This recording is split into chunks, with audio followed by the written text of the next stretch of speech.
Welcome back. Testing 1, 2, 3. Can you hear me? Let me know in the chat if everything sounds good, how everybody is doing, where you're watching from, all that kind of stuff.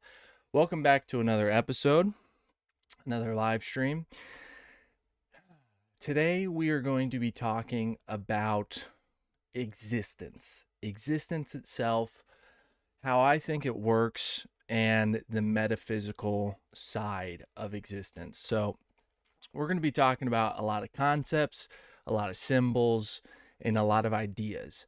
Now, this stream is kind of more for me than it is for you, I guess, because I have all these ideas that I've thought through for a long time, and I just want to get them out there and to document them, I guess, before I develop more ideas. So I'm not saying everything I'm saying in this stream is 100% correct or anything like that. I'm in a learning process, as is everybody, but I want this to be, I don't know, I guess just a record of some things that I think and believe about how the universe exists. So it's going to be a bit of a different stream. We're not talking about conspiracies or anything like that, but we are going to go into the esoteric side about how the universe works. So let's hop over to here. This is going to be like an MS Paint stream, and I'm going to put on these headphones because what we're also going to do is we're going to have a little bit of music in the background to get the creative juices flowing. So let me know if you can hear that music and make sure everything is coming in through clearly for you. All right, hang on one second. Let me turn that down just a little bit. A little bit more. Okay. Okay, so we're going to be going through symbols today. And the first symbol we're going to start out with is a triangle. Do I want to start with a triangle? Well, okay, first let's talk about, I had this conversation with a guy a while ago about two-dimensional reality, right? What you're seeing on the screen, we consider two-dimensional. 2D would be a line, right? Only 2 points on the line. But the thing is, the two-dimensional existence doesn't actually exist. It can't actually exist. We live in a three-dimensional plane, obviously, but even conceptually, the two-dimensional reality can't exist. Yet somehow we are able to perceive it and use it as an idea. But here's the reason the two-dimensional idea can never exist is because the two dimensions presuppose the third dimension. Because imagine you're in a two-dimensional plane, right? Like you're Mario running back and forth, jumping on Goombas or whatever. If you were a two-dimensional creature, what would you see? You would see nothing. All you would see is a line. You wouldn't even be able to perceive the line. You wouldn't be able to actually perceive anything within two-dimensional reality. So that's why we're going to go from the line to the triangle, because I think that the triangle is the first layer of perception. So if you think about what is perception, in order to perceive something, you need three objects, okay? So you need first, we'll say, the observer, okay? So that observer needs something to observe, and we'll call that the object. The object. Now, you would think that would be enough to observe something, but you can't actually observe something with just those two, with an observer and an object. You need a space in which to observe. So we'll call the third point the environment. Environment.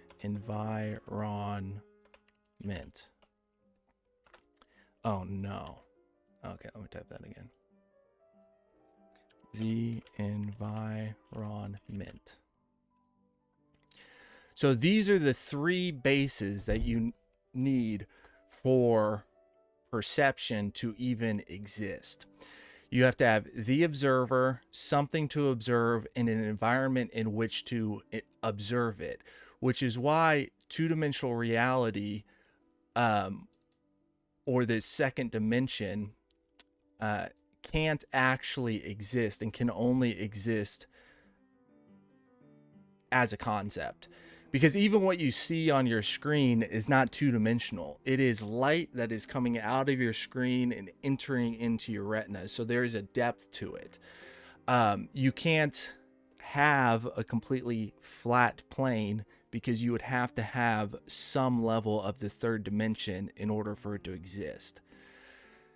So why do I bring that up? Well, because we're going to go through a bunch of different shapes and a bunch of different numbers. But there's a concept I'm sure you've heard of as the Holy Trinity, and 3. The number 3 is real big in the esoteric world. The Trinity, the Father, Son, the Holy Spirit, all that type of stuff. Now, this, like I said, I think is the base level for perception, but that's not the base level for existence, right? Because if you have that, you have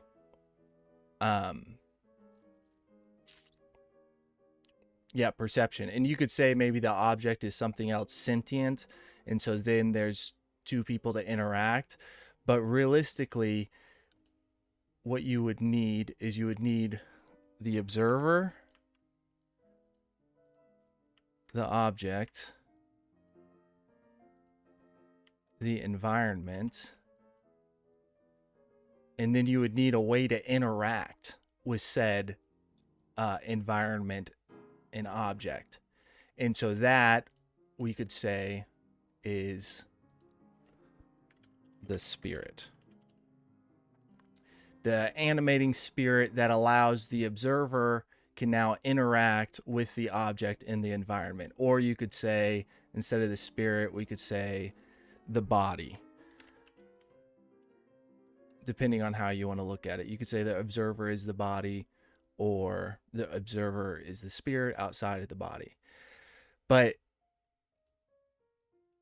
this now is like a picture of the world that we live in is a square. Another way to, in all of these symbols, they're the most simple of symbols that exist. And because they're the most simple, that means that they can explain pretty much infinite amount of things.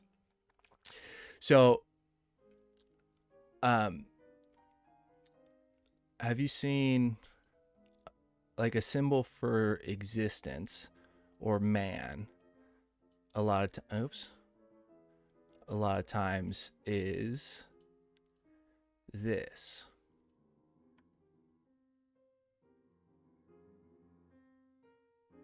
Something like that is like an esoteric symbol. And the reason that symbol exists is because what that encapsulates, that's like a symbol of existence, reality, the universe as such. So within that, another way to look at it is you have the elements. So you'd have earth in this corner, air in this corner, down in this corner, let's say water, and fire.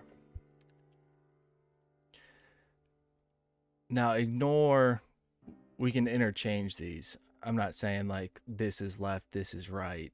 You know, if we get into all those types of details, you can reorganize it. But you have that, and then you have the observer here, or let's do it like this instead. The body,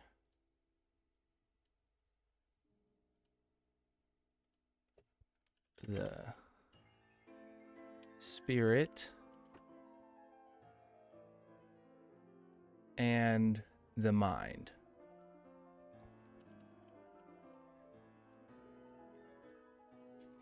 So you have your body, which operates within the material world.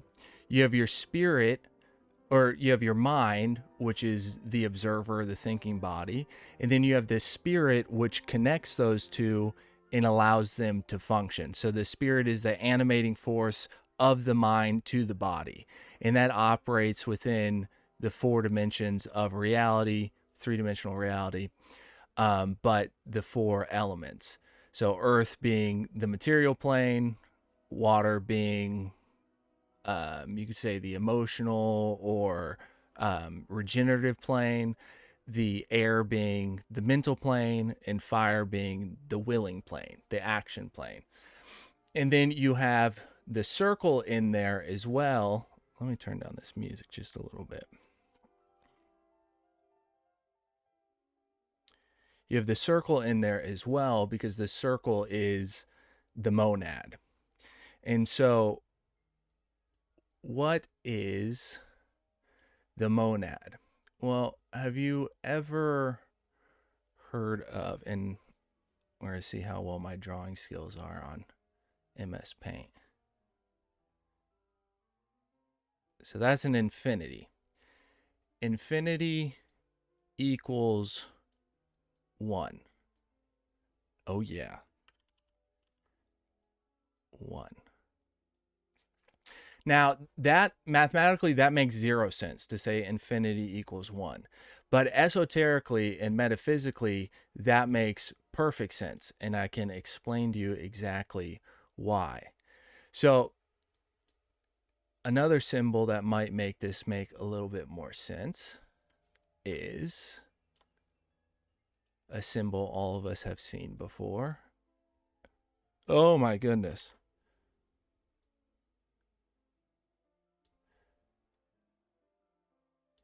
The yin yang. So let's fill this with black. Oh, no.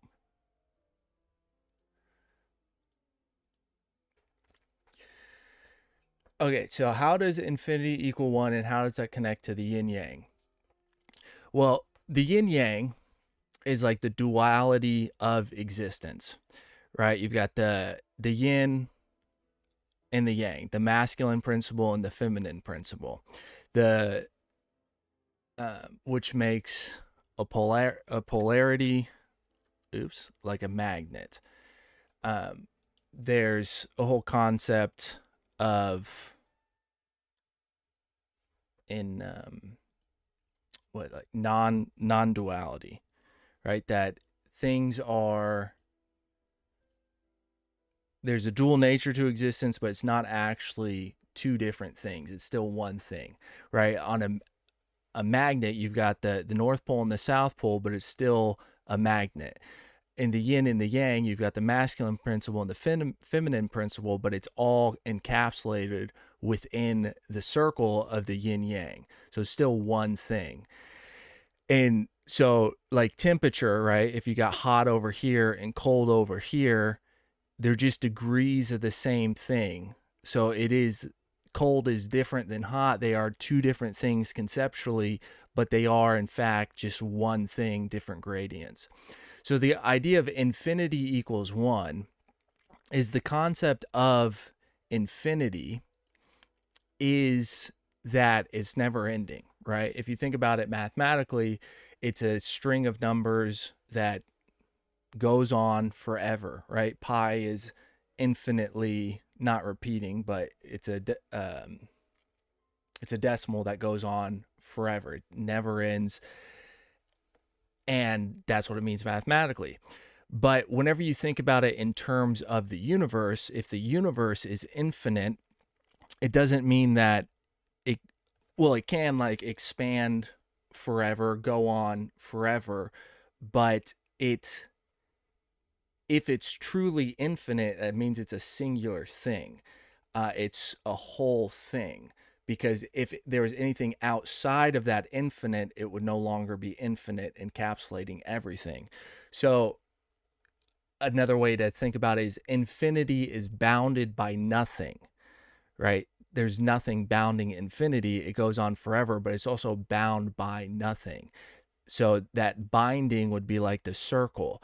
Now, it's not literally bound by nothing because nothing doesn't exist. It would be like the void, the absence of existence. But if you think about it, this is what the monad is. Everything is all encapsulated in one thing, which is the whole. And there can't be anything out of that. Anything outside of that would be considered like the void. And the void doesn't exist, or nothing doesn't exist. So the circle here is like the monad. The triangle is like you, the experiencer. And the square is the material plane in which you experience things. Now, where am I going with this? This whole stream is going to be kind of disjointed, so it's going to make sense to some of you, and it's not going to make sense to others, and that's just how it's going to be. And I'm probably going to ramble and have to connect a bunch of things because I just have a bunch of symbols on my paper here, and I have to remember how they all connect. So if we go back to the triangle,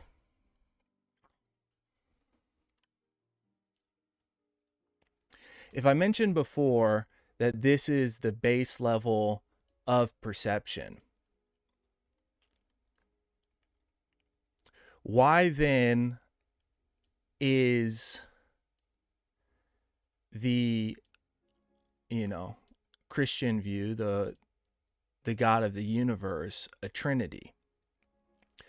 Well, he would be a trinity. He would have to be a trinity in order to perceive anything.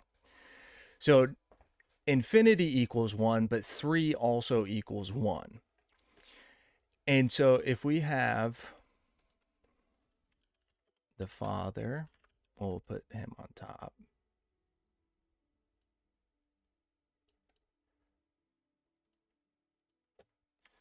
The Son.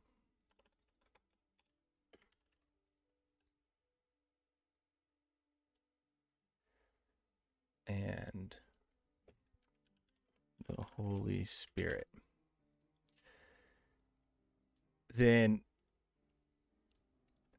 another way to think about this, and this kind of is easier to understand if you take like a Hinduistic perspective, but you have the Son, which would be the avatar of the Father. The Father would be like the thinking mind of existence. And then the Spirit would be the animating force between the Father and the Son. Now, the Father in this theory is unbounded. The Son must be bounded because that's the avatar. That is the character in three-dimensional space that can actually operate. And I think that three-dimensional space is, I think it's the only way existence can work. Like, people talk about multiple dimensions, and it depends on who you're talking to, how they talk about it. Some people say the fourth dimension is time. Other people say that, the fourth dimension, you end up with the tesseract and we can't perceive it because we're in the third dimension. And maybe you can't, maybe the third dimension is the lowest level and there are dimensions above this that you would still be able to perceive and interact with in a different form of a body.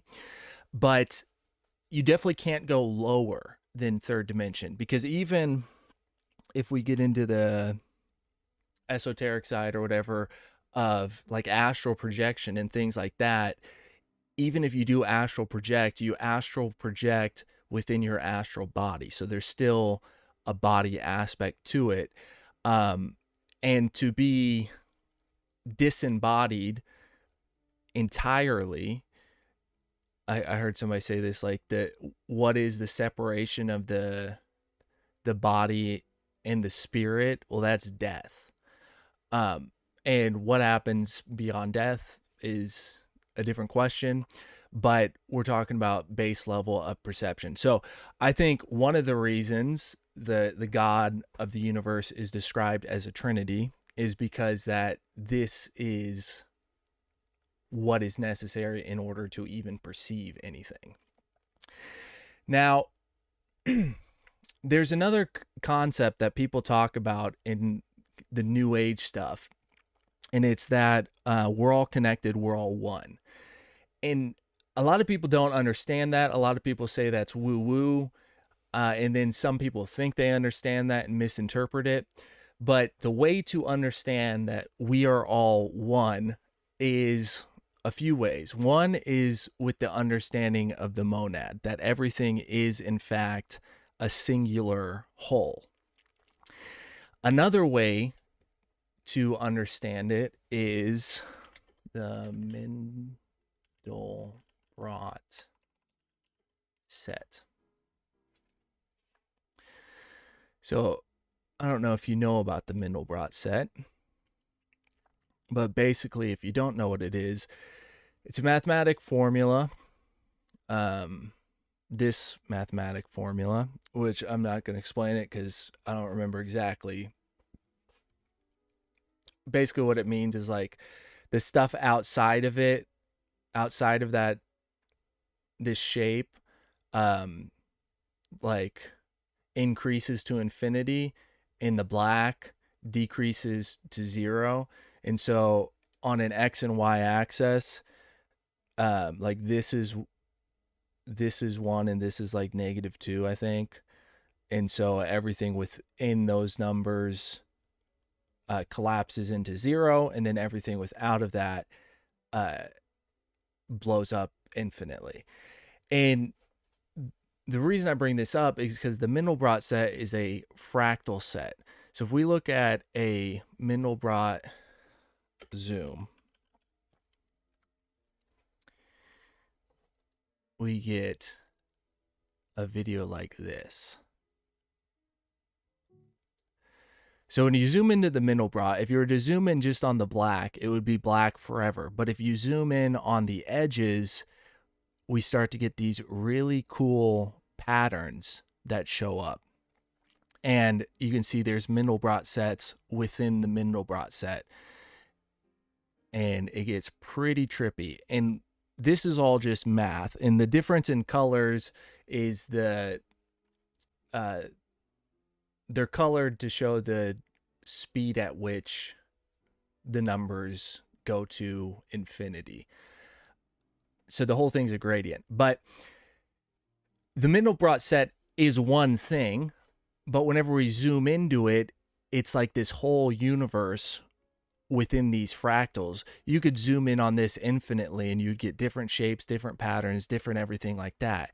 So if we stop here and we look at it, and we look at this as an image of the universe, then what you would be like one of these curly cues. Say you're this one, and say I'm this one over here. Now this curly cue is different than this one. They are clearly two different things, but they are also the same thing at the core. They are a mathematical formula. But if you look at this as an organism, they are all eventually connected, but different. So there's this idea that things can be separate while maintaining underlying continuity with each other. And that is the idea of the monad. And so that's what people mean, or what is meant whenever people say that we are one and we're all connected. It's not that you don't exist and I don't exist and that we're actually one entity and that your ego doesn't exist, all that stuff. It's that on the big scale, we are fundamentally connected within the monad. Now, you still have your ego and you still have your material body, both of things which are necessary in order to operate within the three-dimensional space. Because if you didn't have an ego, you wouldn't actually be able to function within reality. If you've ever met somebody that has, gone through ego death, as they say, but has like abandoned their ego, they cannot really function. But even their idea of their ego death and like, oh, we're all one, man, they're still operating within an ego. They've just gone into an unconscious form of what their ego even is.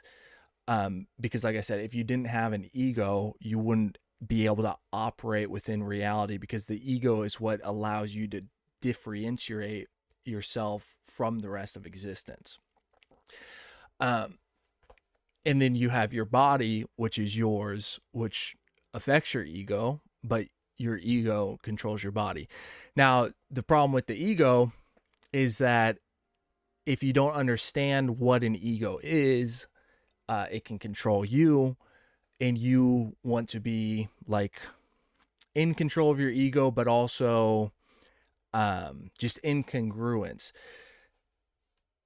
because you don't want your ego to be being driven by unconscious. I mean, they're all driven by unconscious forces, but you don't want them driven by unconscious forces that are set up by other people or the world, right? If you have, we all go through our childhood and all of our existence, and we have all of these unconscious factors that are put onto us by the outside world.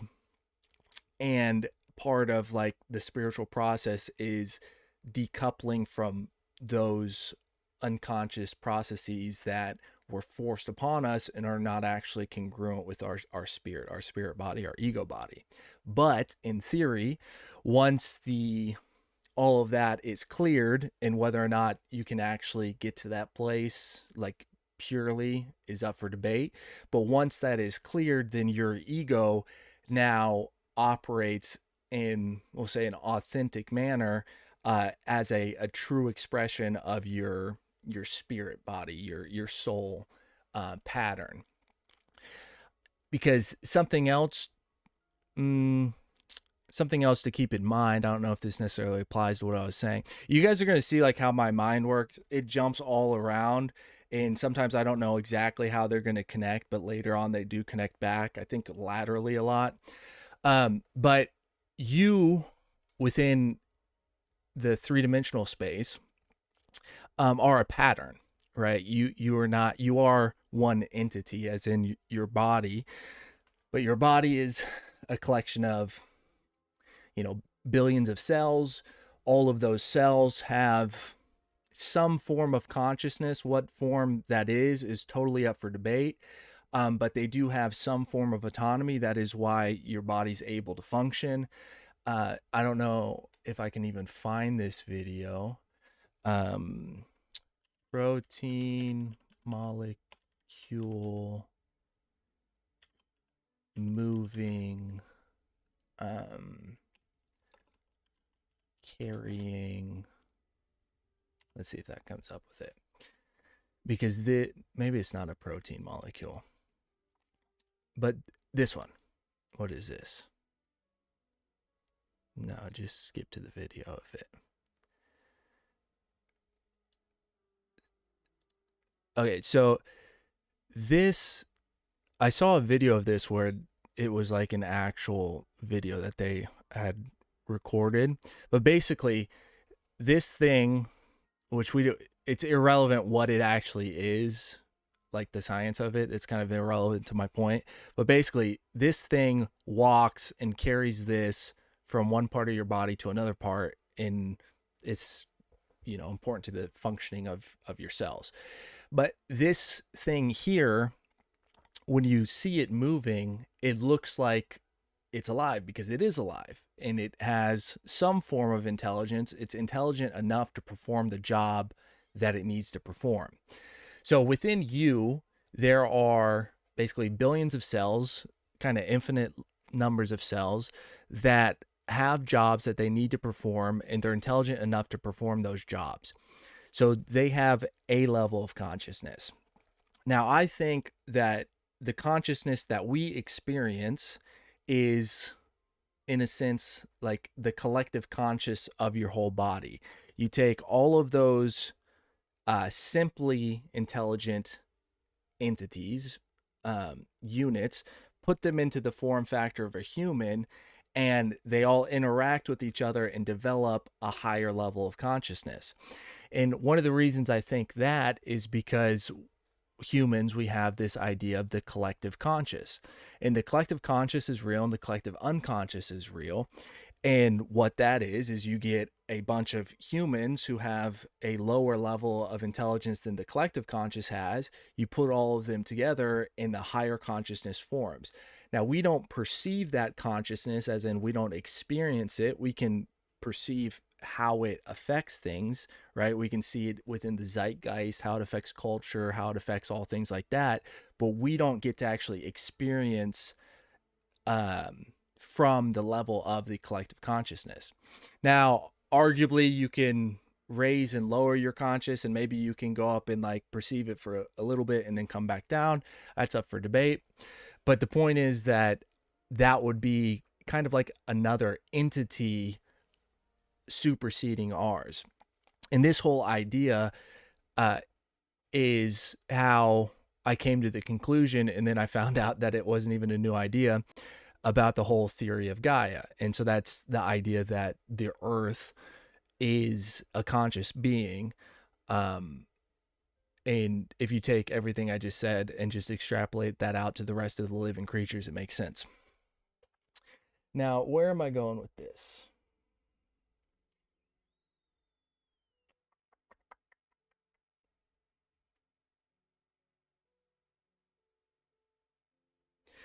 So, where do I want to go with this?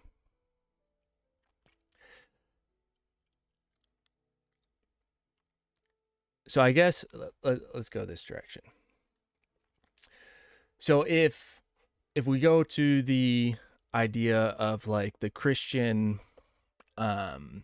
creation myth, or any type of creation myth, if this is the base level of perception, then the question is like, why did God create existence, or the square, the universe that we live in? And it's, I would say, so that, well, I mean, nobody knows why, but it's so that there can be more beings interacting with each other, and so that the Mandelbrot set can exist. So if we look at this as what I said before, if each one of these are different people, and you can zoom into each one infinitely, and there's infinite patterns, then each person that is living within our existence would be a unique pattern, a unique soul pattern, a unique personal experience that needs to be lived, which would mean that everybody has purpose, right? And everybody's life has meaning.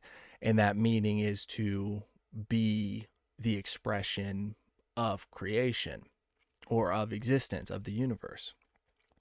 But because if we go too far into this type of theory, you get into determinism, and I'm not a determinist. I understand why some people are, but I believe in free will, which is why I think, like, let's say you have your perfect form that you're supposed to fit into, but you can break this pattern, right? Because you have free will, you can move out of this pattern, or say you can't become this, but say you could wiggle this pattern. So it becomes disjointed. It's not in the perfect form that it should be. And so you run around living your life, and you've got your perfect form that you're supposed to be expressing, your soul pattern. But because we have free will, we go and we experiment with all these different things, and we end up, depressed, sick, all these different things because we're not in congruence with our actual pattern. And then once you kind of figure out what it is, what the pattern is that you're supposed to be in, once you fall into that pattern, it just works rhythmically. And these soul patterns, they can't be explained with something like this because this is a simplistic form. Every type of concept that we're talking about is very simple form of a highly abstracted concept that like realistically none of these concepts exist because they're concepts, they're ideas. We live in reality. This existence is not these ideas. These ideas are images, representations, icons of existence. So another way to think about what I was just saying is like the idea of a watch. If we're all like gears within the universe, the clock of the universe, and say this person's a gear, this person's a spring, this person's like the minute hand, whatever. If you're the gear, you're living your life and you've got free will, and so you jump out of the watch and you're like, you know what, I'm a gear, but I want to go live a spring's life, and you go try to fit to be a spring and it doesn't work, and so the clock breaks. And that's why reality is so messed up, because people aren't living out the pattern that they're meant to be. And then the idea is that eventually you try to be a spring for long enough and you realize this is pointless. This is not what I'm meant to do. This is counterproductive. This is harming both me and the material world around me. And so eventually you find out, oh, I'm a gear, and you go and you slot into the gear spot and you start ticking away and you're like, this is exactly how it was supposed to be. But again, whenever it comes to the soul patterning, then you it's a lot more complicated. It's not as easy as a watch. But something else to think of, and I don't know exactly how this is going to connect, but the idea of the universe. Let's see if I can draw a solar system. So here we've got the sun, and we're going to fill that with, oh, come on, fill there. Yellow. Yellow, yeah. And then we got the planets, Earth, and we're just going to do 7. Now, the universe, or at least the solar system, but realistically the universe itself is literally a clock, right? And I mean literally. So that's the orbit. Because the way that we measure time, the way that we're even able to keep track of time, is by the rhythms of the solar system. And there's rhythms outside of the solar system into the whole universe as well, but those are too kind of large scale for us to be useful. But if it was not for maybe the Earth's flat and the sun is revolving above within the firmament, whatever. If it were not for this type of movement, the seasons, we literally would not be able to keep time. And so the existence that we live in is quite literally a clock. The stars, the sun, the moon are quite literally a clock. Hey bro, have you looked into ether and vortexes? I mean, kind of. I don't know exactly where you're going with that, what you mean by that, but a little bit. Did the music cut out for you guys, or can you still hear the music? Because it's playing on my end. The piano music. It's Chopin. But let me know what you mean about ether and vortexes, and I'll see if I can expand on it. It's like saying I don't trust the government to do the right thing because I can't even trust myself to do the right thing at times. We're all human. Correct. That is true. But part of the spiritual process is dissolving those, like I said, the unconscious processes that are pushed on you, and no music. Dissolving those unconscious processes that are pushed on you, and there, now can you hear it? Okay, now you can hear it.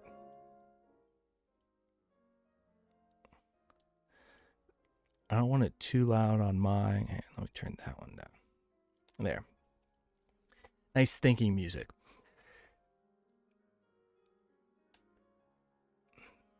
So yes, dissolving those unconscious processes that were forced upon you, but then also, in theory, whenever you start to come in alignment, then you notice that because things start to sync up, whether it's through synchronicities, whatever you want to call it, things start to vibe, and from there you realize, oh, that's good, and then you move out of that and things start to get disjointed again, and then you move back into your soul pattern. Oh, did I turn it down too low? There we go. Okay, where am I going with this now? Well, let's just pull up another symbol, one that everybody knows, the symbol of the cross. Right, so everybody always views this as a Christian symbol, understandably, but this is like considered to be arguably the oldest esoteric symbol to ever exist. The ancient Egyptians had their form of the cross, which was the Ankh, had a ring here instead of a line. There's the Celtic cross. There's all forms of crosses all throughout history predating Christianity. Now, why is the cross another kind of perfect symbol for man?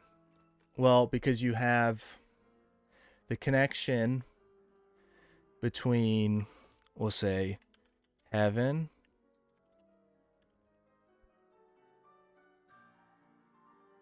which heaven could also be thought of as the mental plane, earth,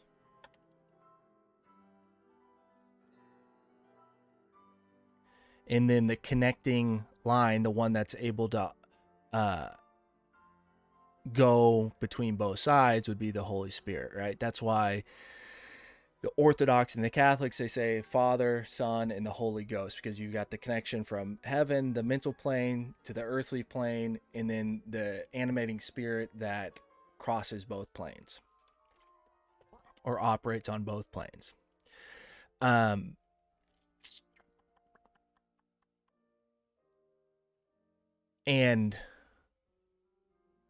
what else am I going to say about this? The ether is the energy in the field in which matter and light react. In fact, matter is just condensed light of vortices and toroidal field mechanisms. Yeah, I think that makes sense. We'll see. I haven't heard that exact phrasing before, but something else that we're going to talk about, because you brought up toroidal fields, and it's on my list of things to talk about, is now we have to get into a subject that a lot of people don't like, but it's true. So we're going to copy that, paste, paste, paste, paste, paste, paste. 1, 2, 3, 4. Oh, where'd the rest go? Copy, paste, 5, paste, 6. Oops. We need 7. Come on. 6 and 7. Okay. Delete. Wait. There. So, what is this? 1, 2, 3, 4, 5, 6, 7. This is a ladder within you. So, I need to see these colors. The bottom one is red. The next one is orange. The next one is yellow. The next one is green. And then we have blue.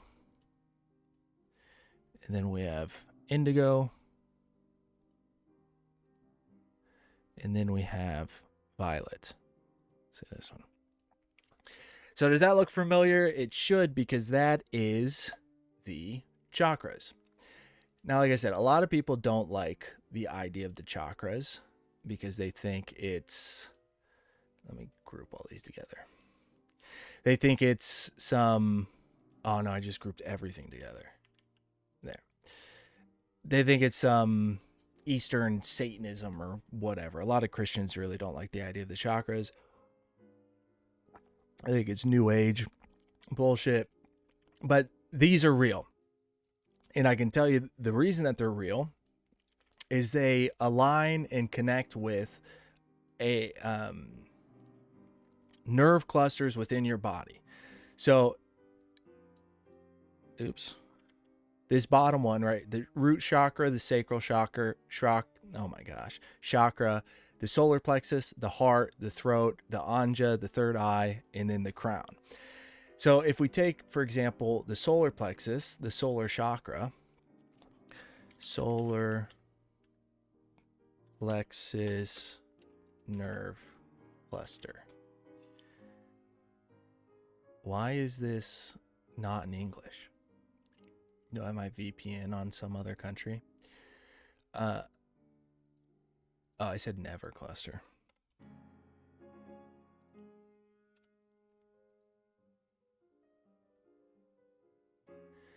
A complex. So here. I think they call them like ganglias or something.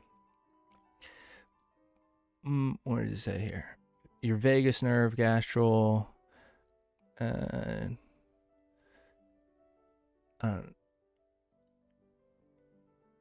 Let's see if I can find the actual image. But basically, within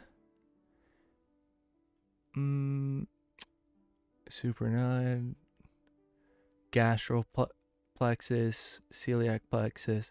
Basically, you have these plexuses, these nerve clusters throughout your body that perfectly align with the chakras. There's a nerve cluster. What does this say? The solar plexus nerves cluster, network of nerves located in the upper abdomen, behind the stomach, in front of the abdominal aorta. Sits level with the first lumbar, near whatever that is. Yeah, ganglia controls. I knew that word ganglia was somewhere related to this. But basically, each one of these is connected to a nerve cluster within your body. And this is also what is talked about in, I believe it's the book of Isaiah, where Jacob had a dream. I think maybe it was before or after his name was changed to Israel. But Jacob had a dream. He slept his head on a rock, and he had this dream of angels moving up and down a ladder, and they are going up to heaven and down to earth. That is also this. So what each one of these represent, something also interesting is if you flip these colors upside down. We can talk about that in a minute. But if you flip these colors upside down, you get the original gay pride flag. But on the bottom, we have the root chakra. And each of these have a positive and negative pole. We'll say, we can say positive, negative, morally, or just energetically. It's whatever you want to think. But the root chakra is like survival consciousness. Now, survival consciousness can be both good and bad, right? There's a positive aspect to surviving and there's a negative aspect to surviving. If you're in survival consciousness and the, say, positive pole, then you are connected to the material plane. You are in material reality, or you are connected to it. If you're in the negative pole of the root chakra, the survival consciousness, then you are in fear, pain, masochism, things like that. The positive side is a embodiment. Now, the next one is the sacral. Now, the sacral is sexual.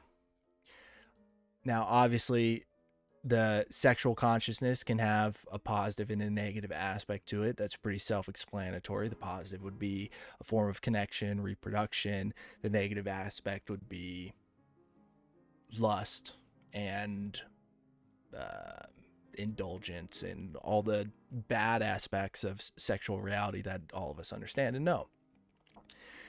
Above that, you have the solar plexus. And this is willing. And we can see that when we go up each level, you'll notice that there is an ascension in consciousness that seems very natural, very, what's the Maslow's hierarchy of needs. It seems very intuitive. So above sexual consciousness is the willing consciousness. And this is where, willpower, doing things. Solar is considered, very fiery, very energetic. So the positive aspect of that would be, imparting your will into reality. And the negative aspect would be either sloth or imparting it in a bad way. But I think it'd kind of be more like sloth. That would be the absence of the solar fire. Above that, you have the heart, which we'll say is feeling / compassion conscious. So the positive pole of that would obviously be love and connection to people, right? The positive connection of the sexual consciousness would be connection physically with, your mate, your significant other. And the heart would be a connection with a person non-sexually through the heart, through compassion, through feeling. The negative pole of that, I guess, would be, what would be the negative aspect, negative pole of the heart consciousness be? Maybe like envy, jealousy, something like that. Instead of feeling compassion, empathy, connection with people, you feel isolated, envious, things like that, maybe. Then above that is the throat chakra, and that is communication. And like I said before, this all seems like a very intuitive increase or leveling up of consciousness, in that, animals have these, and then the more complex of a creature, you start to get higher up. Now, communication seems pretty self-explanatory. If you are at a lower level of consciousness, you cannot communicate. If you're in survival consciousness, your communication is very primitive. You're not going to be able to be philosophizing and communicating concepts or developing cities and inventions and everything like that, which all require communication, because you're going to be in survival mode. Now, the negative pole of communication would be what?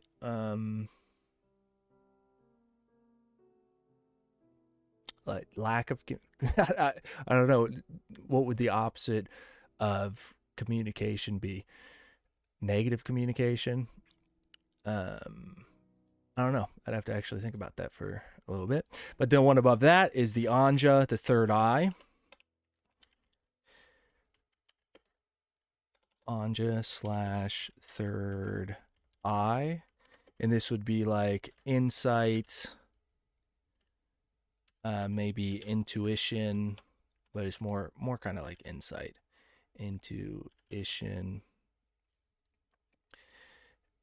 and oops. So a lower form, what we said, the level of consciousness just below the third eye, the anja, is communication.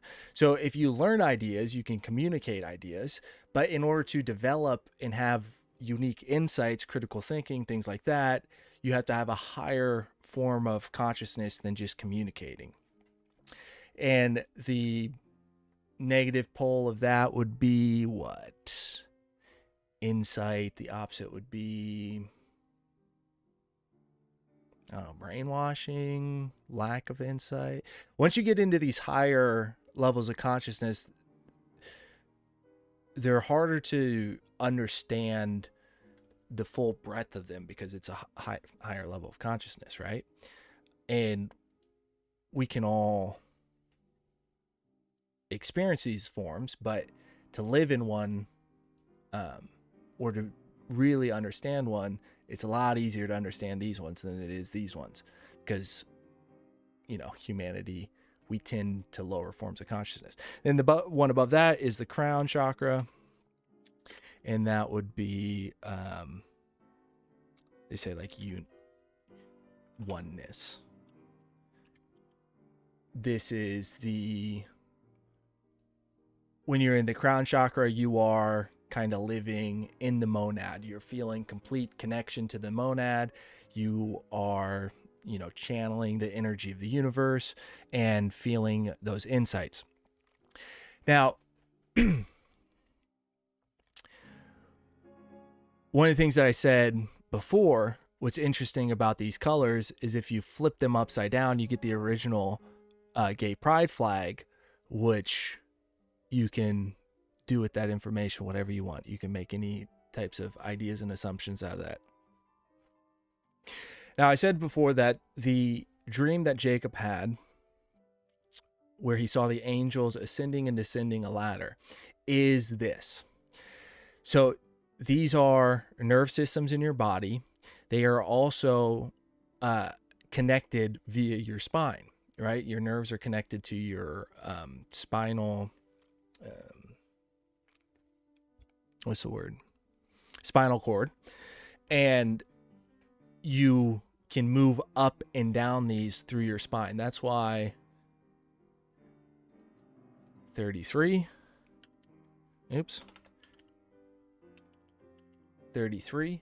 is such an important number in the esoteric world, because you have 30, oh my goodness.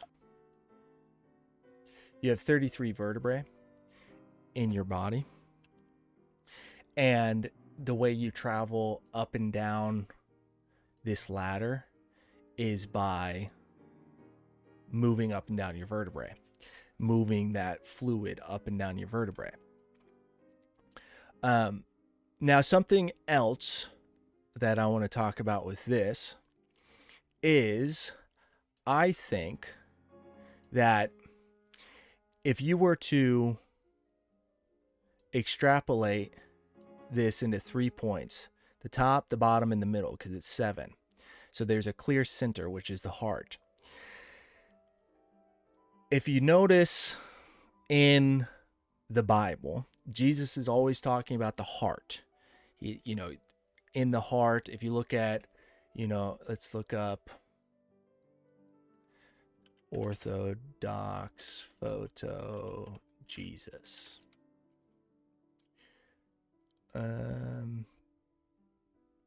Maybe it's Catholic one I'm thinking of, but his hand here is centered over his heart.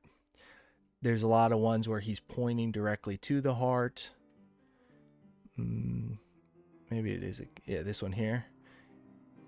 He's pointing directly to the heart. This one here is real famous. He's pointing to the heart, which is this center chakra. Another interesting thing about the heart is that not only is it the center chakra, if we pull up this image, which we're going to move this here,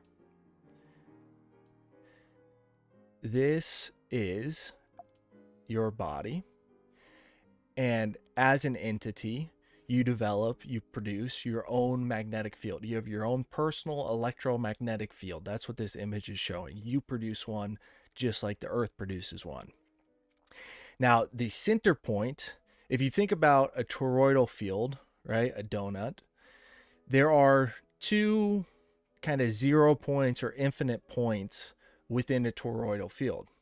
You have the center point in this vortex, right? If it comes down through here and goes up through there, there's the center point, which is the generating principle that generates the vortex. And then if you were to slice the toroidal field directly in half, you would end up with the infinity sign.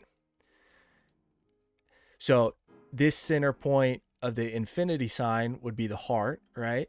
But another 0 point that you have is this point right here within the toroidal field, because it's all moving around, and eventually that's all going to become stillness or a solid, something like that, at this center point. So there's kind of two 0 points within the toroidal field, the generating and then the passive. Your heart is the generating principle of your own electromagnetic field. We said that Jesus is always pointing to the heart. Now, something else I want to say is, if these two are two different forms of consciousness, if the heart is Jesus consciousness, Christ consciousness, what would be the survival, the root consciousness, and what would be the crown consciousness? Well, I have an idea that, and we're going to start with this line here. Can we still see this? Is this still on here? So if we take this line, we say this side is good, and this side is, we'll say, evil instead of bad. This is where people generally think of the spiritual ideas of, Jesus and Satan. You have the good pole and the evil pole. But what happens if you were to, can I make an arrow? Oops.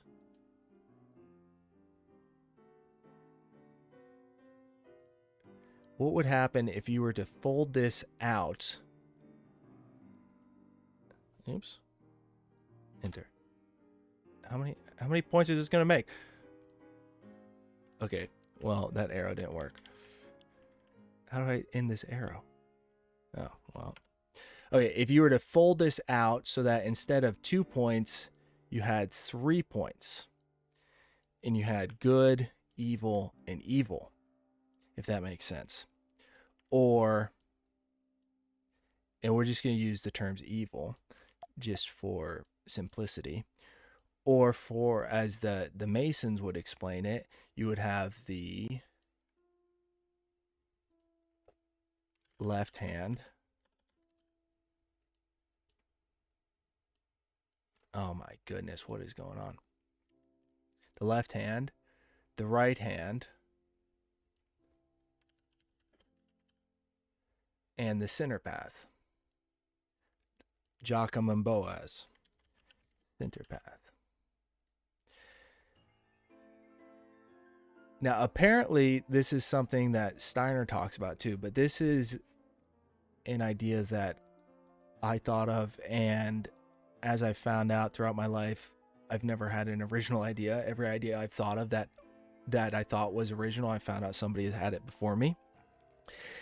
So if you take that simple line, fold it out, now you have two poles of evil and a center path. So if we take this now and we were to map this onto the chakra system, we'll say this is the left-hand path, this is the right-hand path, this is the center path.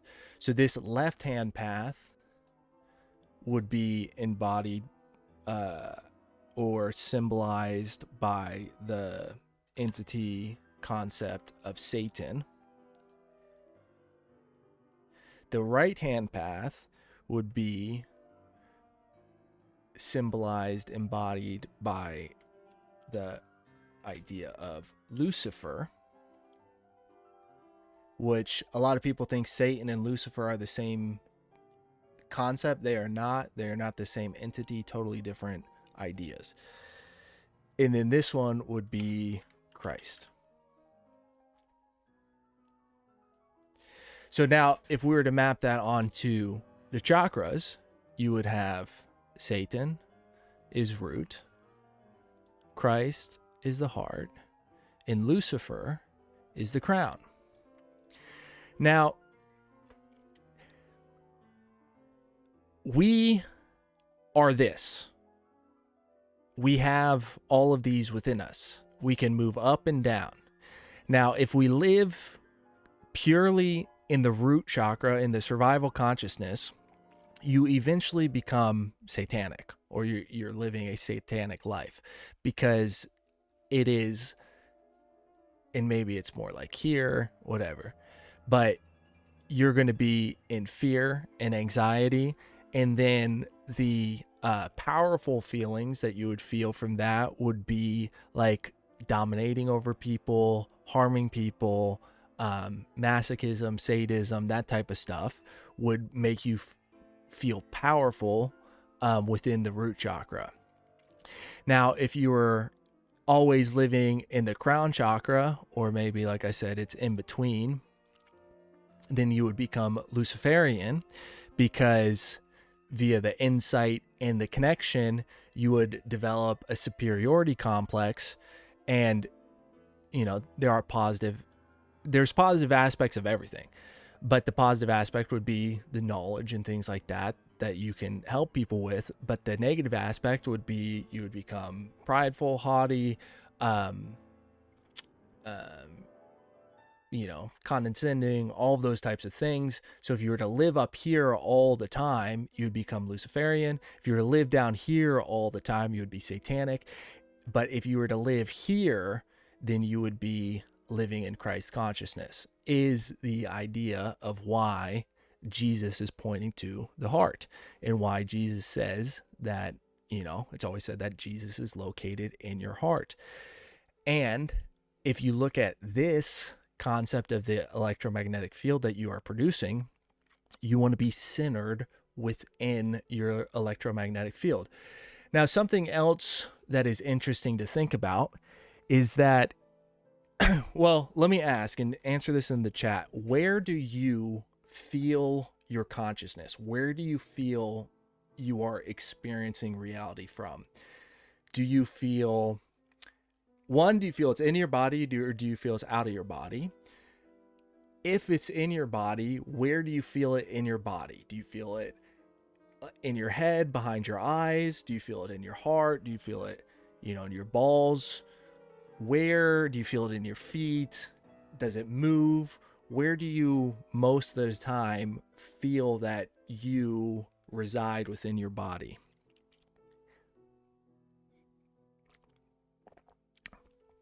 So I said that we are all of these things.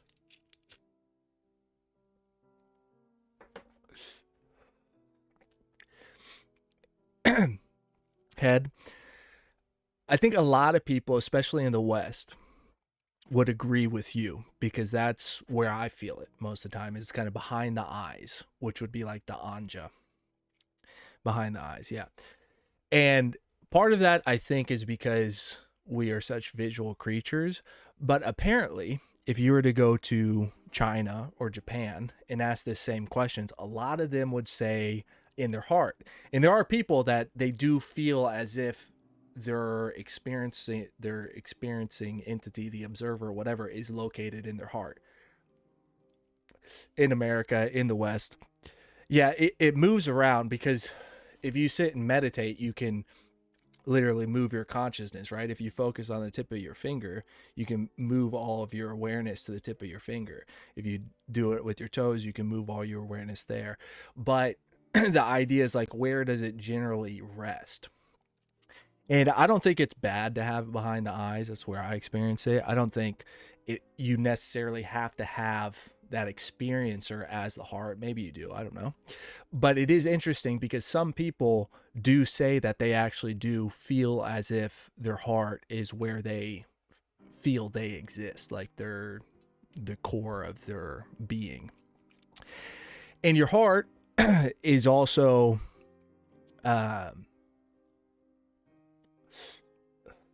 in intelligence, right? You've got the cardiac plexus, which the heart chakra aligns to. It's not in this idea, the heart isn't the organ, the heart, it's the cardiac ganglia, I think is what it's called, the cardiac nerve cluster, not the actual beating heart.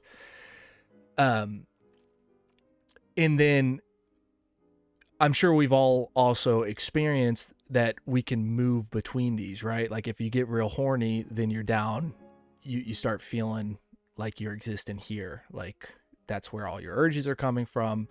And that's also where your attention and consciousness goes, to that part of your body. And, sometimes whenever, you feel guilty or something like that, you might feel a knot in your solar plexus because you didn't do what you were supposed to do, something like that. And if you get choked up or nervous, your throat will get real tight. You'll feel a constriction in your throat chakra because you're having a hard time communicating. Even right now, as I say that, I can feel me getting nervous and my throat is kind of tightening up. That chakra is like constricting a little bit. So these concepts, I think, obviously go beyond just these chakras, and that's something we can talk about if we want to. But another interesting thing about this 3, if we take, let's see if I can copy paste that. Can I scale it down? How do I scale it down? This one? No. Oh yeah, I'm just going to draw 2 more. So when Jesus was crucified, according to the Bible, he was crucified in between 2 thieves. Right? And what did Jesus say to one of those thieves? Oh my goodness. There's a thief on his left and on his right. And one of them said that, surely you are the Son of God, and remember me when you enter paradise. And Jesus said to that one that I will remember you whenever I enter into paradise. And the other one mocked him. And this one, there was no redemption for. This one, there was redemption for. Now, this is a concept that a lot of people are not going to like. But if we take these same ideas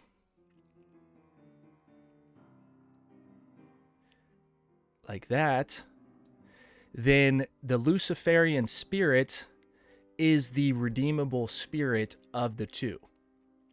So if you are going to, lean to one of these poles instead of the center path, it's better to be more Luciferic. And I don't mean Luciferian like a lot of people think it. I would need to flesh out these ideas a lot more, because obviously I don't think of Lucifer how the average person does. I'm not saying he's a good guy or should be worshipped or anything like that. But between the 2 poles, that is the redeemable pole. And the reason that is redeemable is because that is a higher level of consciousness, and there are much more redeemable attributes to this form of consciousness than this form of consciousness. Because if you think about it as an expression of an energy, a satanic expression would be like that, okay? And Luciferian would be more like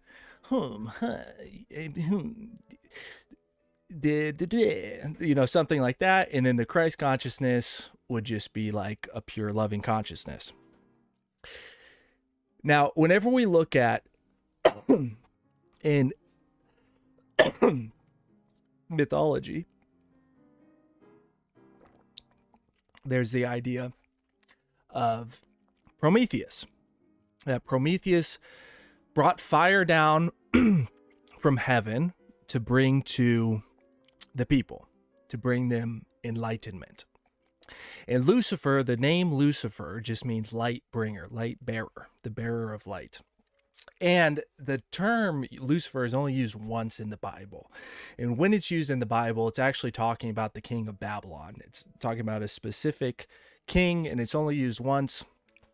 It's almost used again at the end of Revelation, which is not a verse that a lot of Christians like to talk about, but where he says, I am Jesus and I am the bright morning star.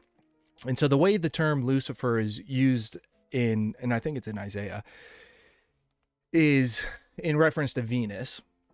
And they're talking about this Babylonian king and how he was the bright morning star. He was Venus and how he fell from grace, everything like that. But if we take the concept of Lucifer in, I think I spelled Lucifer wrong too. I think that's just, I don't think there's a second I there. But as Prometheus, bringing fire from heaven down to people, knowledge, then we get a different picture. Now, another concept of this that I think is that anybody can be Lucifer. So within here, within this center point in the heart, the center toroidal field, this Christ consciousness, this is going to get really strange, and it's not going to make sense unless it does. It's either going to connect intuitively or it's going to make no sense. At this 0 point in the field, I think that is kind of like a wormhole, is like the only way I've found to be able to explain it. It's like this infinitely small point, like a sphincter, and whenever you are on this side of it, the side that we're on, you're in material reality. Whenever you go through that, you go and connect to the uncreated, the undying light, the infinite God, if you want to call it that, the Trinity. You connect to the eternal undying light is the easiest way to explain it. So the reason that Lucifer is considered to be the light bringer, the light bearer, is because he is one that is pointing, he is showing you the light. The trick is that we all have the light within us. We are all connected to that undying light. And so if you are bamboozled by the light bringer, then you worship, if you want to use that word, the light bringer, the light bearer. And then, of course, that's wrong because you're connected to that. You don't need to be worshiping. I don't really like the term worship, but whatever, it will suffice. You don't want to be worshiping Lucifer. You want to be worshiping the undying light because, what does Jesus say? I am the way, the truth, and the life. A lot of people also say the light, that he is the light. And so that wormhole point that I was talking about before, I think if you think about it as a sphere, a tiny little sphere in there, because it's three-dimensional, that sphere of the wormhole would have this membrane to it. And whenever you go through that membrane, that's whenever you connect to the undying light. And I would say that that membrane is Christ. And so the idea of Jesus Christ would be that he was the one that came in. Like another idea is, they say, you're the light of the world. Don't cover it with a basket. Let that light shine. If you connect to that undying light, and this is like the concept of theosis in Orthodox Christianity. So in Orthodox Christianity, this concept of theosis is like oneness with God, and that's what every Christian is supposed to be pursuing according to Orthodox Christianity. And what happens is that you connect to that undying light, and then there's these stories that saints, whenever they're praying, they literally start glowing, and eventually whenever they reach schema monkhood, that they are basically just purely channeling that light through them, and everything that they do, they basically become like an avatar of God. And this is what a lot of Protestants don't like about Orthodox Christianity is, I can't remember what priest or what saint said it, but they say that God became man so that man might become God. Saint Athanasius of Alexandria. God became man so that man might become God. So Saint Athanasius, let's just pull him up real quick just so we can see who we're talking about.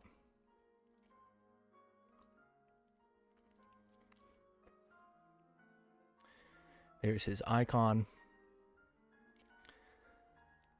Total G.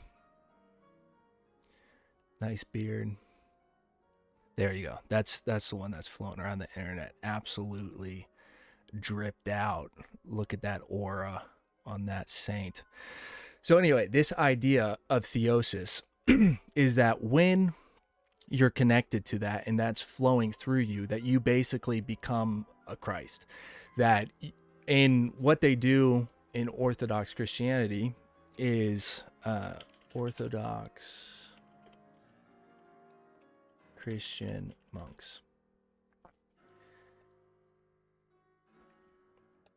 So this here is what is called the Great Schema Monk. In Orthodox Christianity, there's 3 levels of monkhood. There's I don't remember the exact names, but there's the initiate monk who, I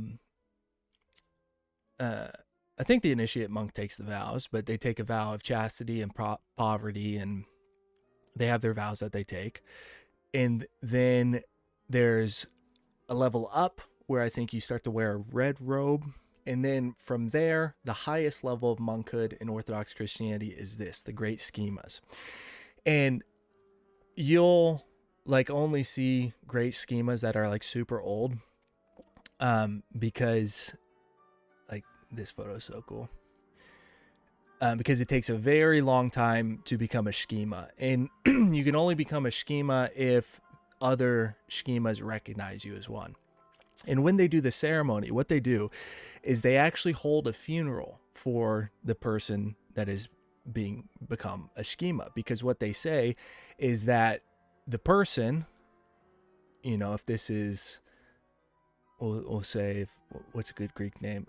If this is Yorgos, or Stavros, they hold a funeral for Stavros, and then he becomes a schema, because they say that Stavros is now dead, and now he is literally just a vessel of God. He is like purely channeling that undying light, and everything that he does is now, he's like an avatar of the ultimate creator, the Almighty, whatever you want to call it. So that's part of this whole idea.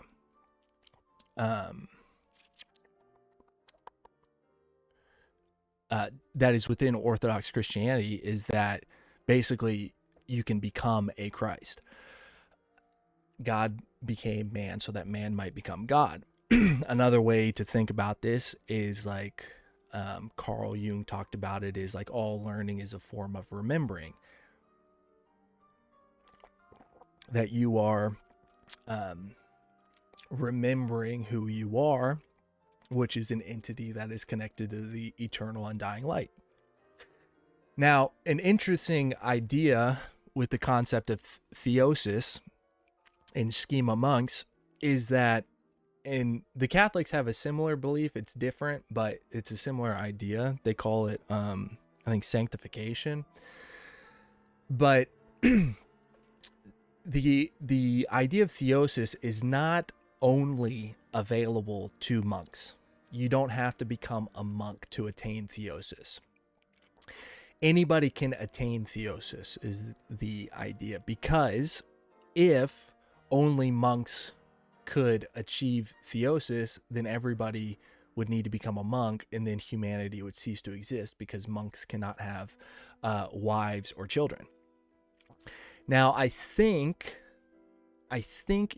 you can become a monk if you're widowed, but I don't think you can become a monk if you're married. So you might be able to be a monk and have children, but you can't do any of that after becoming a monk. But I'm not even sure about that, because I do know one Orthodox monk that was widowed. But yeah, once you take the vows, you're not allowed to get married. So the idea is that if you were living within this consciousness, connecting to the heart, connecting through that portal, as I said, or wormhole, whatever you want to call it, that you would be able to eventually attain theosis. Now, the idea of Jesus that I think is that he was the one that came into existence with that. If we think about it as an aperture, right, something that opens and closes, if we are down here in our satanic embodiment, which, again, I don't want you to think, you gotta be smart to understand what I'm saying, because I'm not saying ever being in the root chakra is satanic.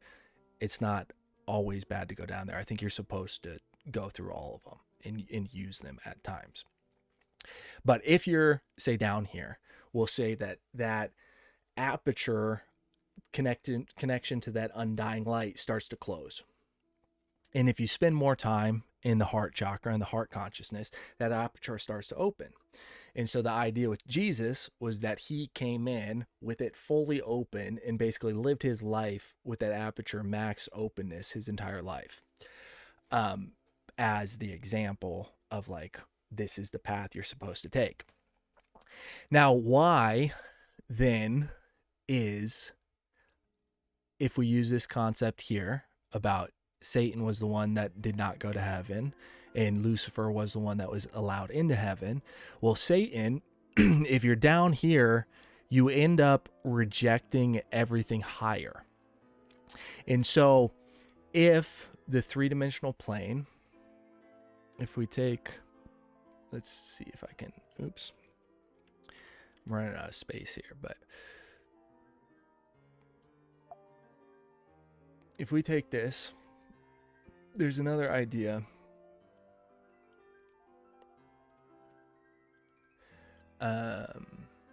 I don't remember exactly how many there are. Oops. But you basically have this idea of heaven,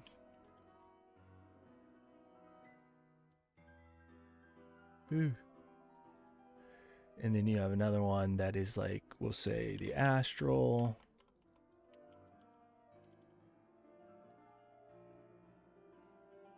and then you have the material.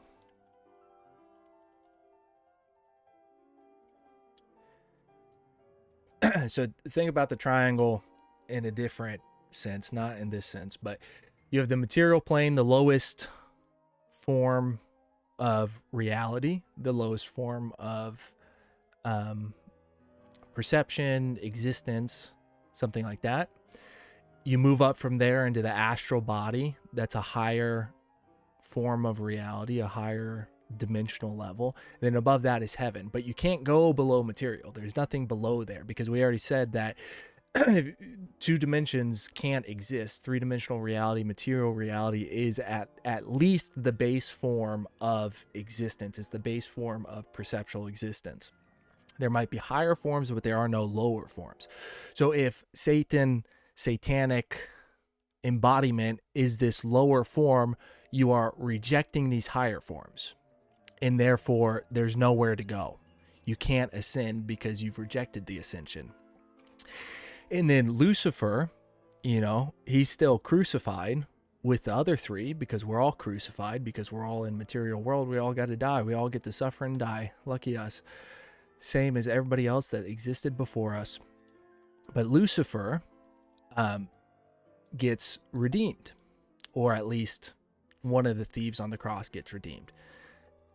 The esoteric idea is that one of those is Lucifer. And the reason being is because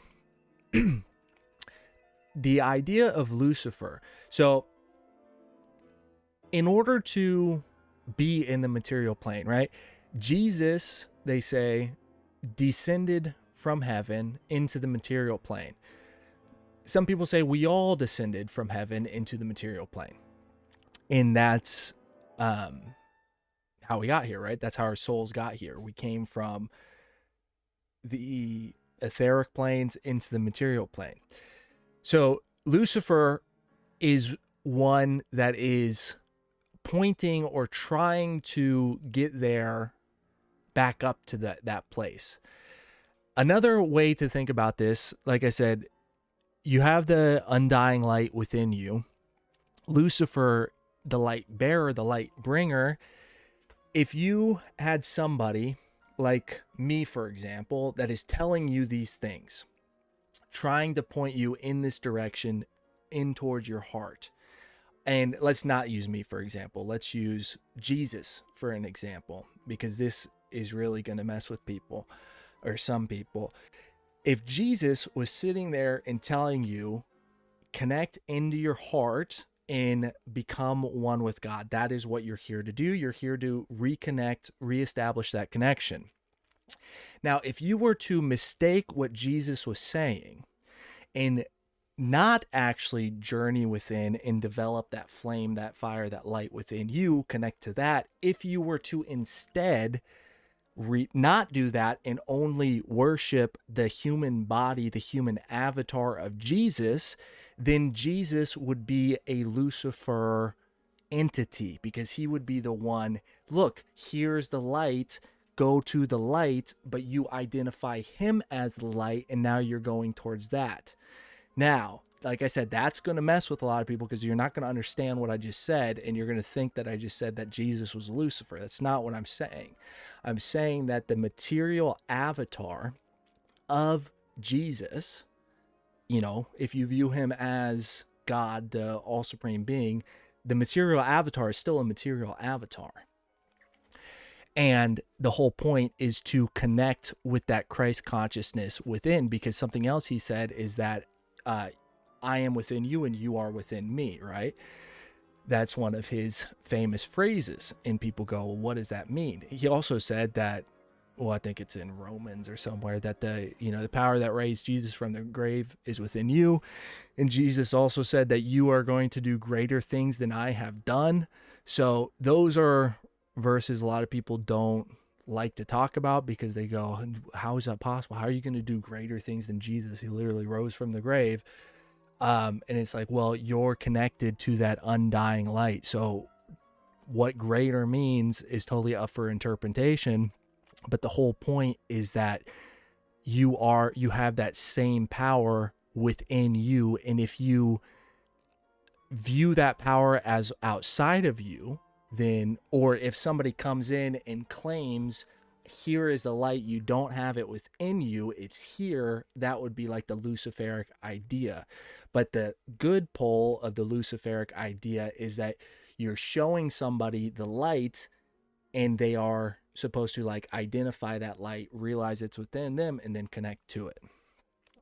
And so that's the idea.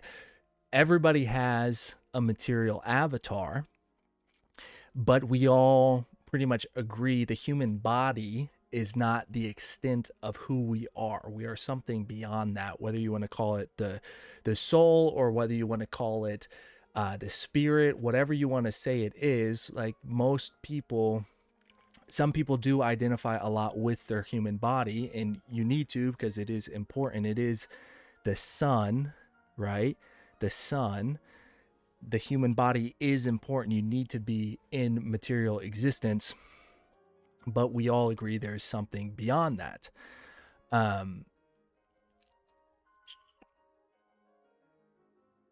So if you were to kind of worship any type of avatar, basically what I'm saying is any avatar, any human body is Lucifer, because that is the materialized version of the spirit.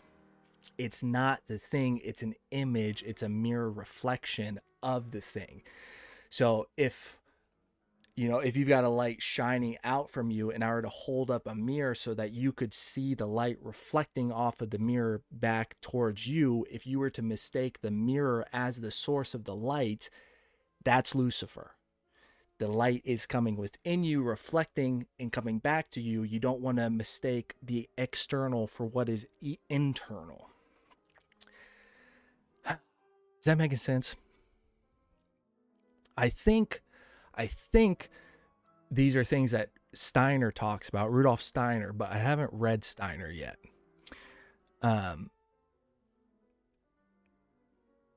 Man, I'm glad you like it. I'm glad you like it, because sometimes I'm talking, I'm like, I don't know if this is making sense to people or not.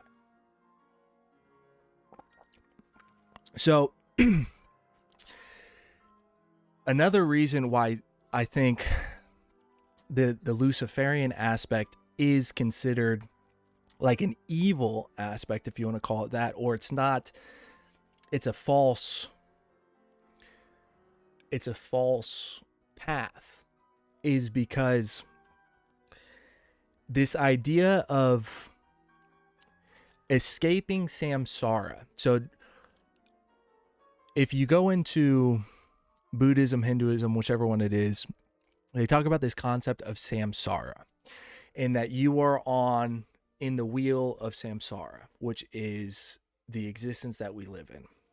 It's the perpetual cycle within the world. You die and get reborn because you have to fulfill your karmic debt, all that type of stuff. You need to figure out what your dharma is, your dharma being like your path, your dharma being, you could say, the soul pattern that you're trying to embody. That would be your dharma. How do you express that pattern? Whenever you are outside of that dharmic pattern, we'll say, that's whenever you develop karma, and then you have to like balance that out, and that's what keeps you in this role of samsara. That's the idea.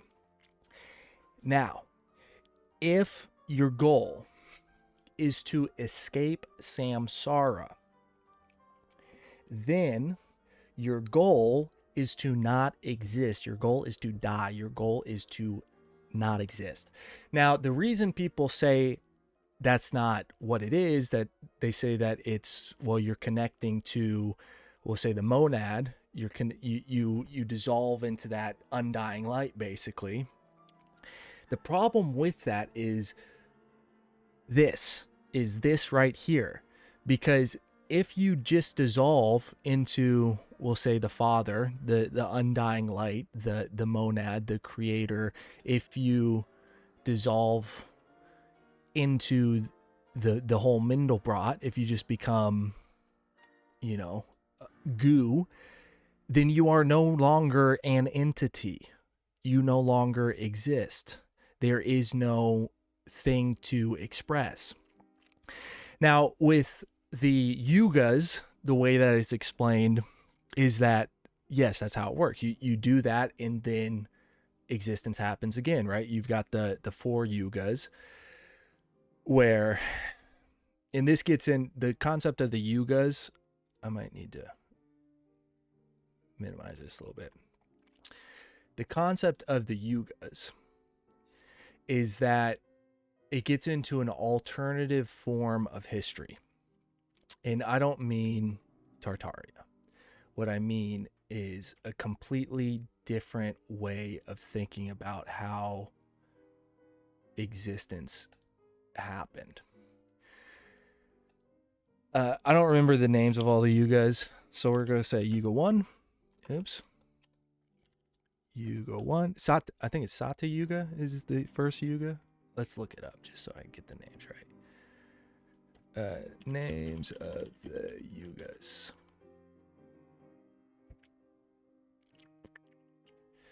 The Sata Yuga, the Treta Yuga, the Dvapara Yuga. Okay, so Yuga 1 is Satya Yuga. Now, we are in Yuga 4 right now. That is what everybody has said for a very long time. In the Mahabharata, the book, which is where the Bhagavad Gita comes from. The Bhagavad Gita is an excerpt from the Mahabharata. They say in that we are now entering into the Kali Yuga, and pretty much everybody agrees we're in the Kali Yuga. So Yuga 1 is the first stage of creation, and basically what they say in Yuga 1 is it's 100% righteous, 0% 0%, we'll say evil. Okay. Also, you could say that it's 100% spiritual and 0% material is another way to think about it. Now, in Yuga 2, what do we say Yuga 2 is called? The Tetra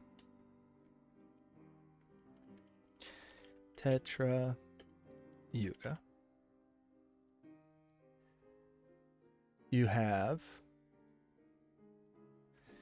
75% righteous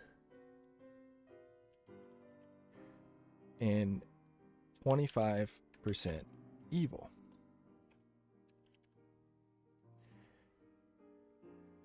And I think you can see the pattern that's happening. In Yuga 3, I'm just going to copy this one.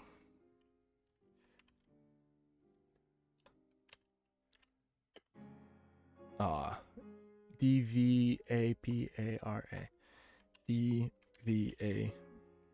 Goodness.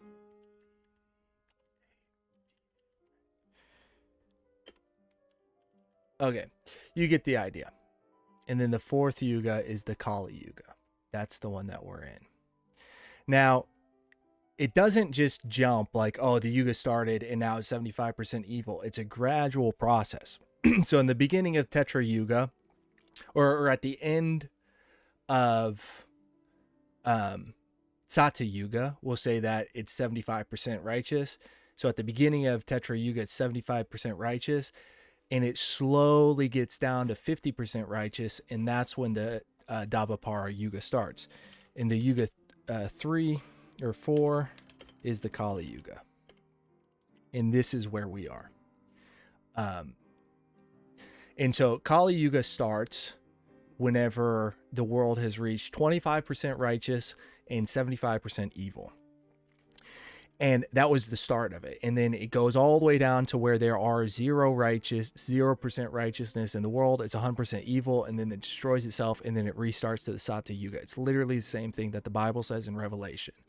The way that Revelation ends is that, everything gets so terrible. The world goes through tribulations. Everything gets so evil. And then Jesus comes back with a sword, destroys everything, and makes a new heaven and new earth. The way that the Kali Yuga ends is that Kalki Avatar comes back with riding a white horse with a sword, literally the exact same thing as written in Revelation, destroys everything, and institutes the Sata Yuga. It's the exact same story. So yeah, a lot of Christians don't like that either. Now, what I said before is another way to think about this was that it was 100% spiritual and 0% material, and that it becomes more material. So these older ages were more dreamlike, if you want to think about it like that. They were more dreamlike, less material. And you can see in today's day and age, people are getting more and more materialistic. They're more and more material. And the most materialistic people are the most miserable people. I think that's obvious.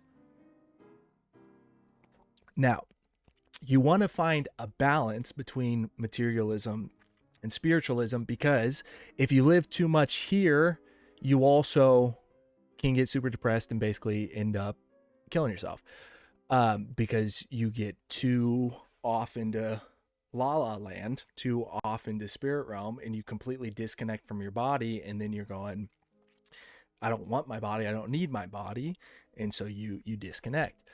Now, there's another term in Hinduism, yoga, Buddhism, no, the thing is Buddhism, called the Bodhisattva. The Bodhisattva is the one that has attained nirvana, basically can escape samsara, could disconnect from the cyclical nature of existence, but chooses to stay within the world to reduce suffering until everybody can escape samsara, basically. So I said before that the idea of wanting to escape samsara is wanting to die, and not wanting to live. And so one of the things that Jesus says, that Christ says, is, I am the way, the truth, and the life. So if you take anything that Christ says seriously, then living is important. And there's a reason that, one of the capital sins in Christianity is taking one's own life, because there is this idea that living is important. Even if we are living in hell, it's more important to exist. It's more honorable. It's more good to exist than to not exist. That is the idea of the Bodhisattva. You understand this and you choose to stay within it. Now, this concept of Satya Yuga, the new heaven, the new earth, anything like that, I think is still a three-dimensional reality, because that's like, it's got to be three-dimensional. Like, you got to have a body, you got to have something embodied in order to experience it. Where else was I gonna go? I lost my train of thought a little bit. 0% righteous, 100% evil is what the Kali Yuga is trending towards. Where else was I gonna go with this? What else is on my list? I don't know. What are you guys thinking? No, right now I'm in the tiny house, not on the sailboat. What else?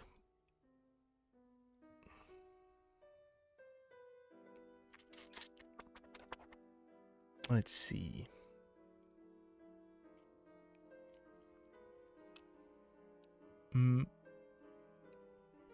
Yeah, I kind of lost my train of thought. What are you guys thinking about the stream so far? Is it making sense? Is it not making sense?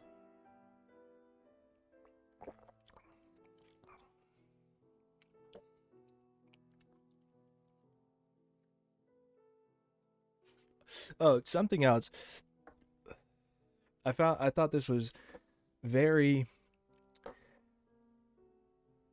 poignant.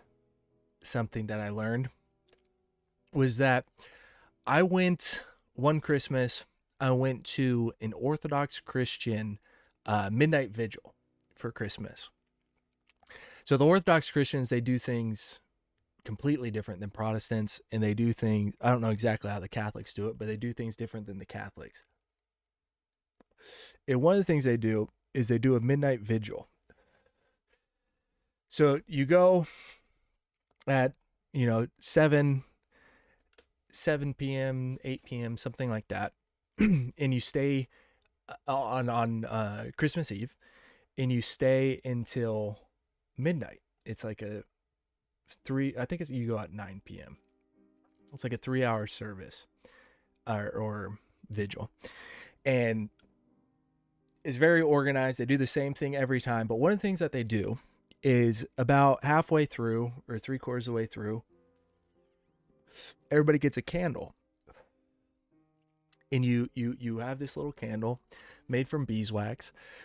Everybody lights their candle, and you go outside of the church, and you walk in a line around the church, everybody with their candle lit.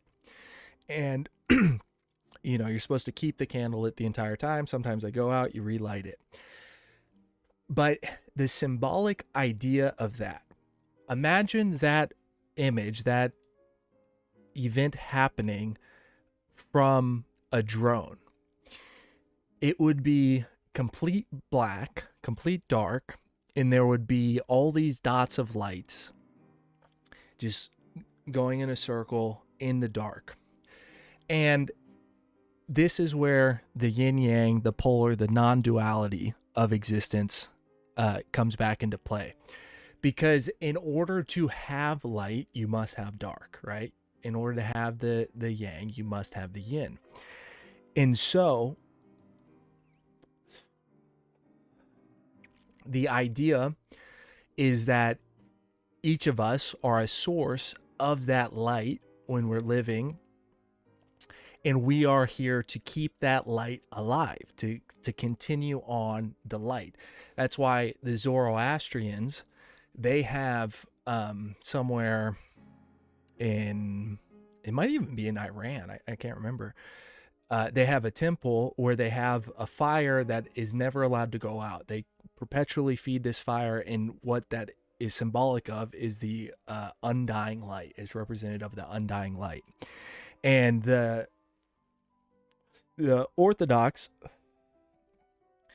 the fire that you light your candle with in that midnight vigil is from the flame, from basically one of those undying flames. I think it's in Jerusalem, the Catholics, the Orthodox, they all go there. They go on a plane, a certain priest, they bring it, they take their whatever candle, they light it from the undying light. They literally get on a plane, carry it back to their country, have all the churches, if they're Catholics, all the churches go and get the flame from that flame that was brought back. Same with the Orthodox. That's taken to the churches, and then all of the members of the church that are participating in that literally light their candle from that same source. And so it's all symbolic of connecting to this undying light, keeping that undying light going. But like I said, the symbolism of having that in the middle of the dark, you realize kind of what existence is. If you are have a light within you, let your light shine, don't cover it up, then it's important to keep that going, because if all of that goes out, then there's nothing but blackness. And so within the material world, the material realm, if we say this is the lowest realm, we are what are keeping that connection to the eternal light.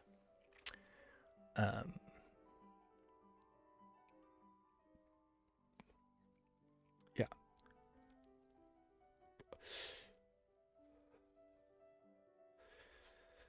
Well, I'm glad it's making sense, guys. Yeah, these are like the esoteric ideas that are not taught in religion, especially in especially in Protestantism. I have big issues with Protestant Christianity. But these are the things, some of the symbols that I think depict the world. Now, something else to think is that there's this idea that everything is actually light, right? So we know that there's 4 stages of matter, right? You have liquid, solid, gas, and plasma. And even solids are still vibrating, right? Everything vibrates. It's just at what frequency does it vibrate, right? Can I make a sine wave on here? Is that going to make a wave? Make me a sine wave. Oh yeah. Oh yeah. Oh yeah. Oh, come on. So everything is vibrating. So if we go back to, where did we learn about sine waves? Was that geometry? Trigonometry? I think it was geometry we learned about sine waves. But you have your frequency, right? The time between the peaks, and your amplitude, the height of the peak. Now, can I make this? It's only going to bring one in. Now, whenever the frequency is very, very small, very, very tight, you have solids. That's where things are still vibrating. They're just vibrating at such a high frequency, let's say, that you can't penetrate through them. Water would be a lower frequency, or a longer frequency, or I guess it would be a smaller, lower frequency is solid, and a higher frequency is liquid. And then an even longer frequency would be gas, and then the longest would be like plasma. But the idea is that it's all forms of light. And I guess this gets into the idea of, I don't know, like the woo-woo idea, the way that the hippies talk about the observer effect and quantum physics and all that kind of stuff, of how the observer affects the way the world works. But where am I going with this? Basically what I'm saying is this idea that we are beings of light is not an esoteric idea, it's a literal idea. Because the first thing in like the Christian story of Genesis, he said, let there be light. That was the first thing in order to create existence, was creating light. And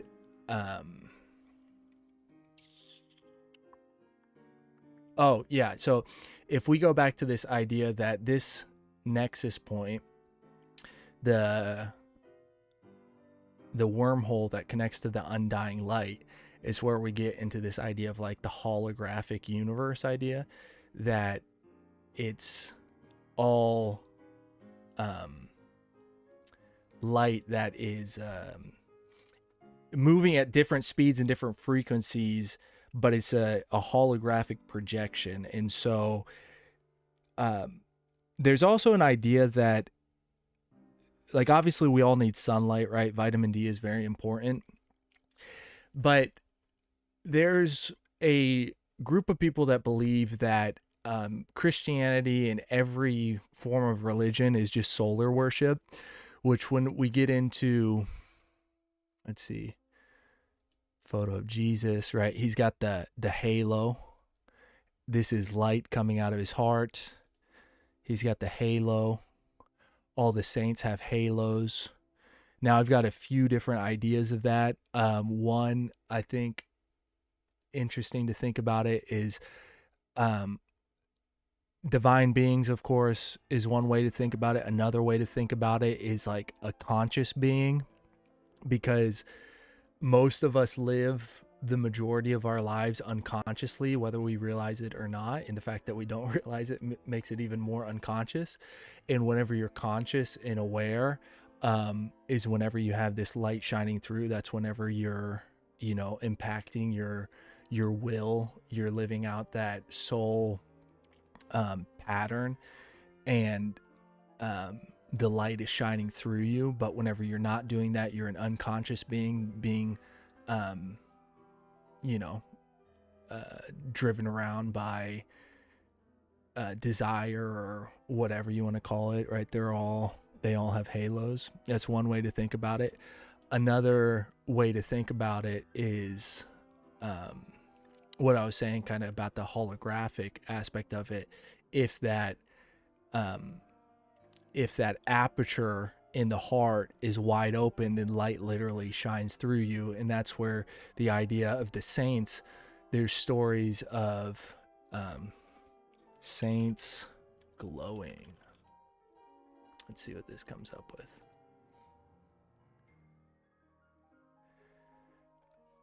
Literally.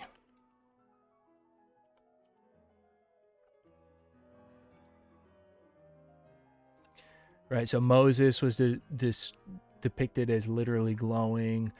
Jesus, Saint Stephen, the first martyr, had a face that was like a face of an angel just before his death. There's other stories of saints praying and monks praying in the middle of the night, and their whole light glowing and shining with light, even though there's no light source in there, and so they're literally glowing.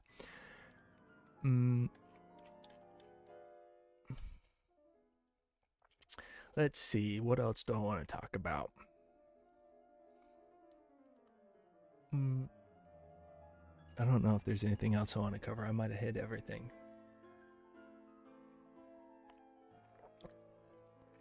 Let me sit and think for a second. Let's just listen to this music and see if anything else comes up, or ask a question and we'll go from there.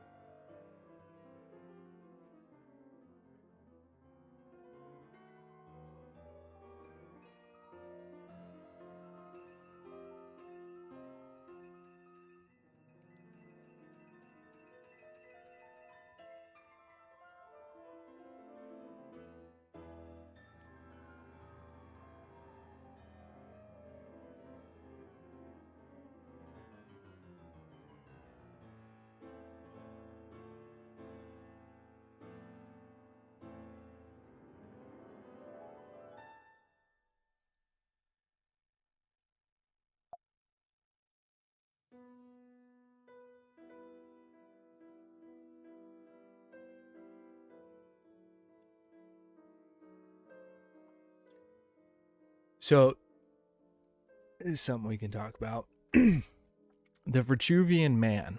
This is Leonardo da Vinci's drawing. Very famous. I'm sure you've seen it before. But in here we have the square, the circle, and the man. There's an idea that man is the measure of all things. And this is where I guess we can get into inches and feet and everything like that. The measuring system. A lot of Europeans and non-Americans like to make fun of Americans for using the imperial system of measurement. But where that system comes from is it goes all the way back to ancient Egypt. And whenever we are talking about spirituality, any of these ancient mysteries, any of these esoteric ideas, they pretty much all go back to ancient Egypt. And before that, it's just ancient Egypt is like the first official record we have of all these things. But it goes to the idea that man is the measure of all things. Because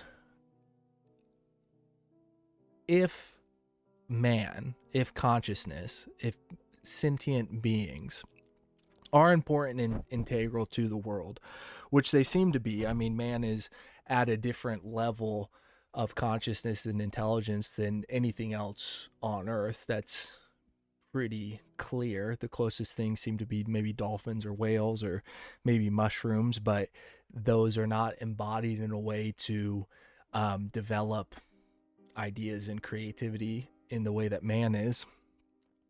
But if we go to the imperial system, people make fun of it because they go, it makes no sense. Why would there be 12 inches in a foot? Why would there be 5,280? How many feet in a mile?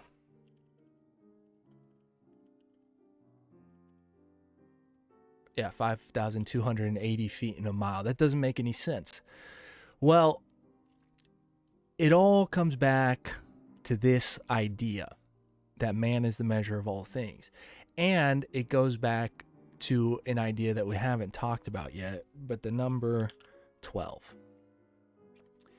Can I make that bigger? How do I make that bigger here? 72. 72. There. 12. So the imperial system is a base 12 system. And it's funny that people make fun of Americans for using a base 12 system, because everybody uses a base 12 system, and that is a year. A year is a base 12 system. And not only that, also how many hours are in a day. There's 24 hours in a day. That is a base 12 system.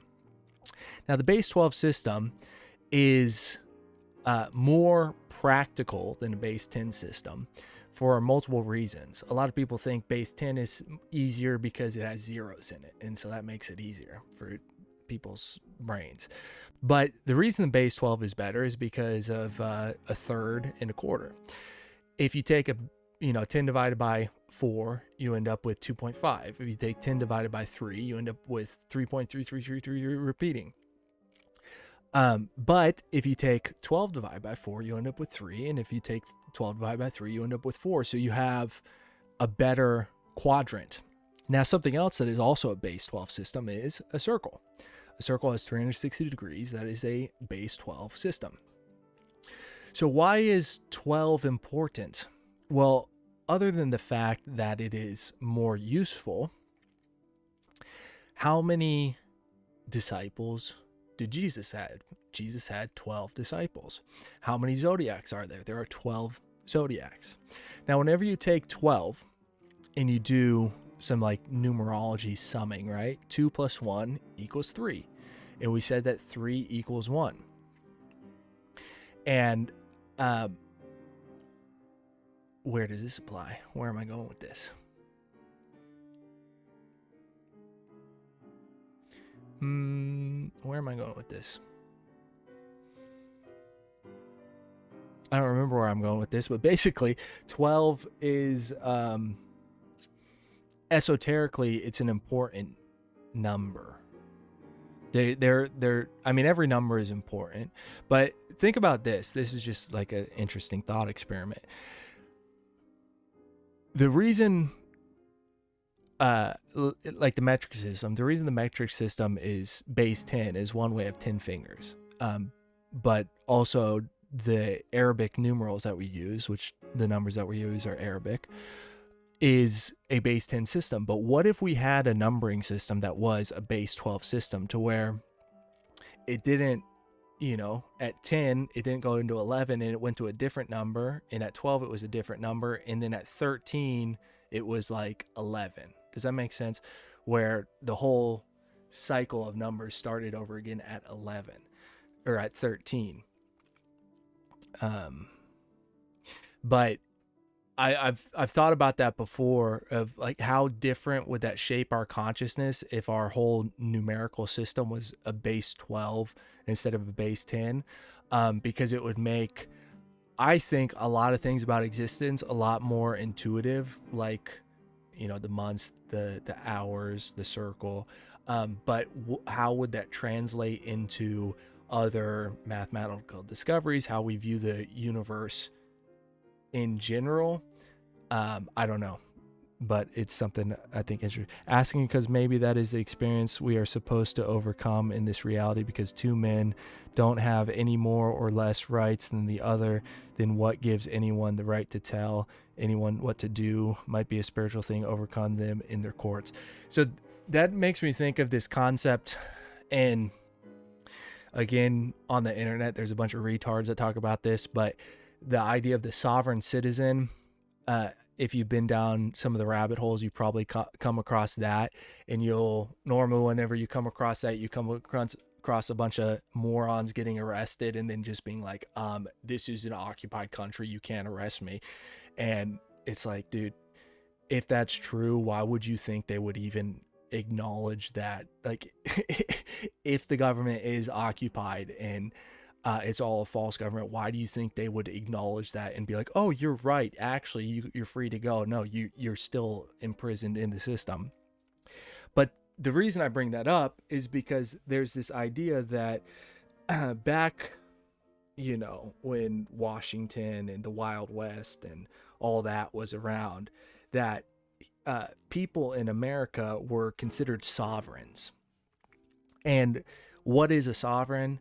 A sovereign is, whenever we think about it in terms of nations, a sovereign is the one that can determine where the military goes, basically. They're the ones that control the masses and sends them to kill and die.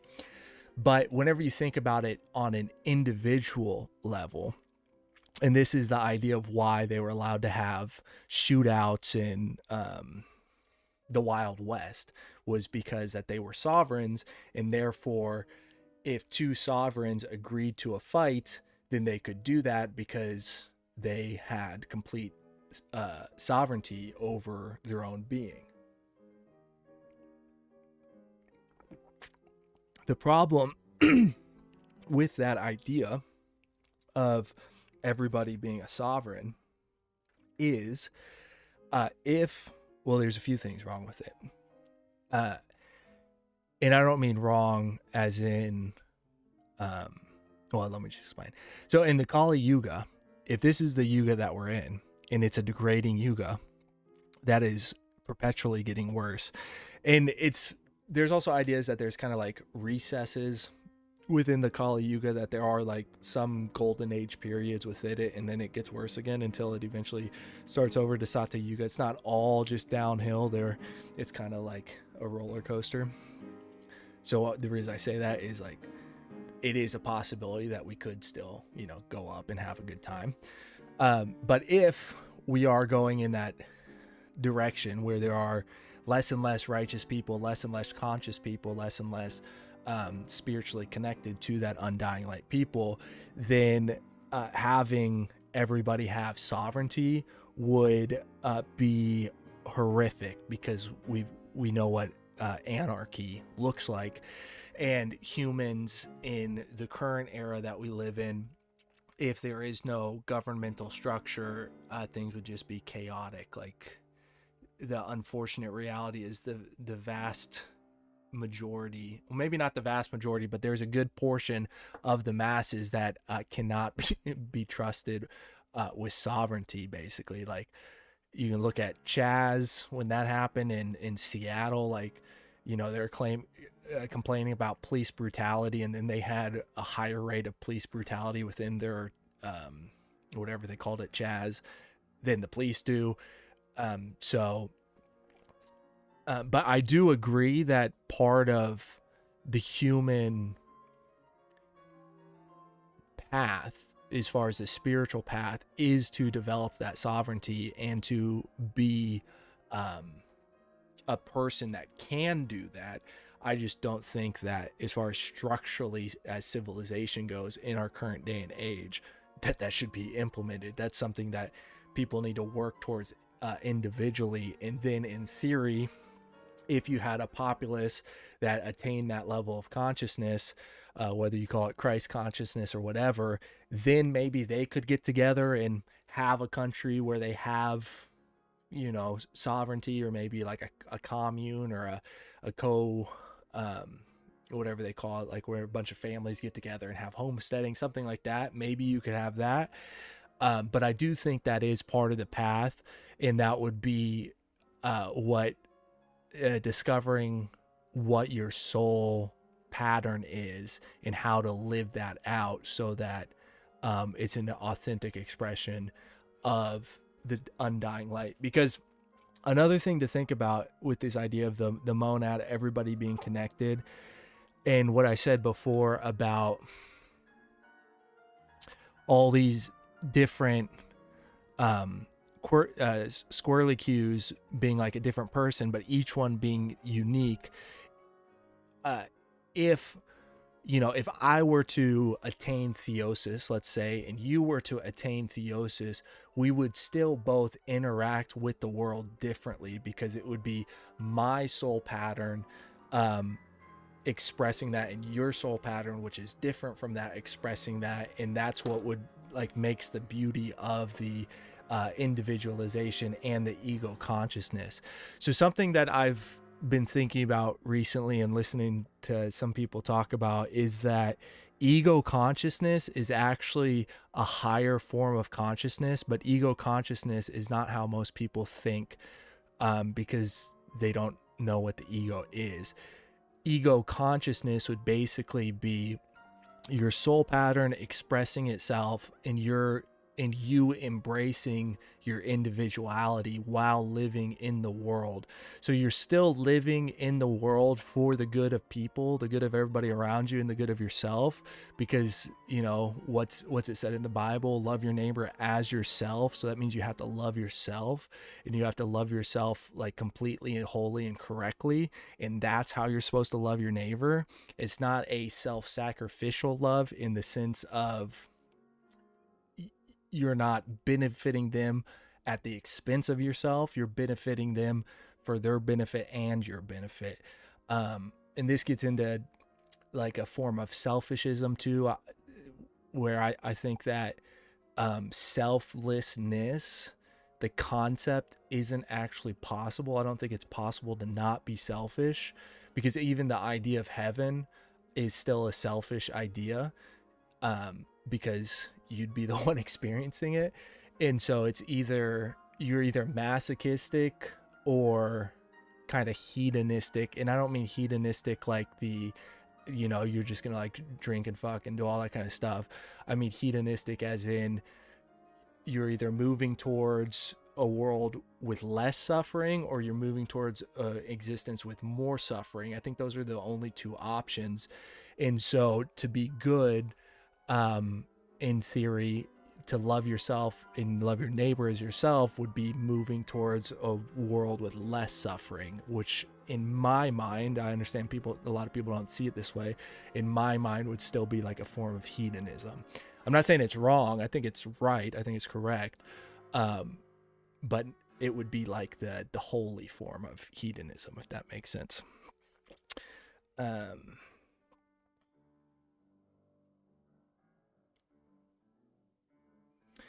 It's indwelling, living out your heart chakra, like you explained.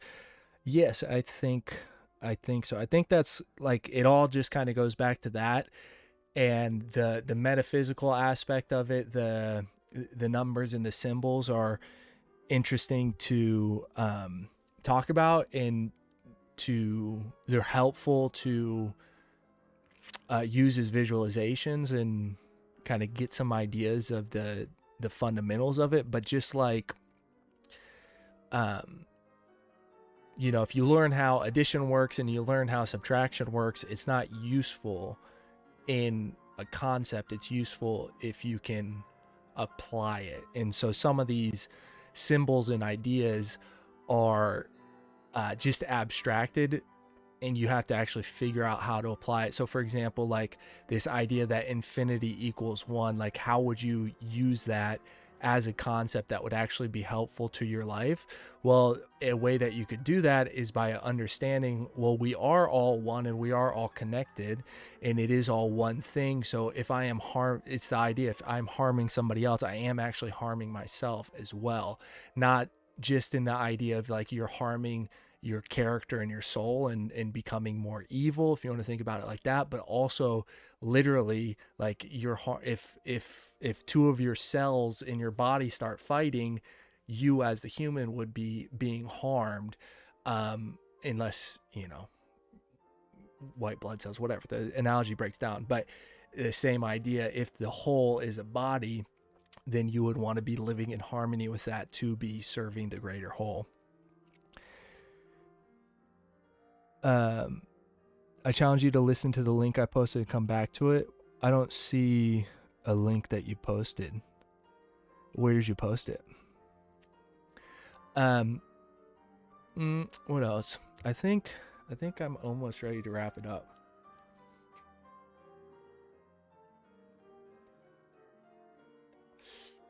What are you guys thinking?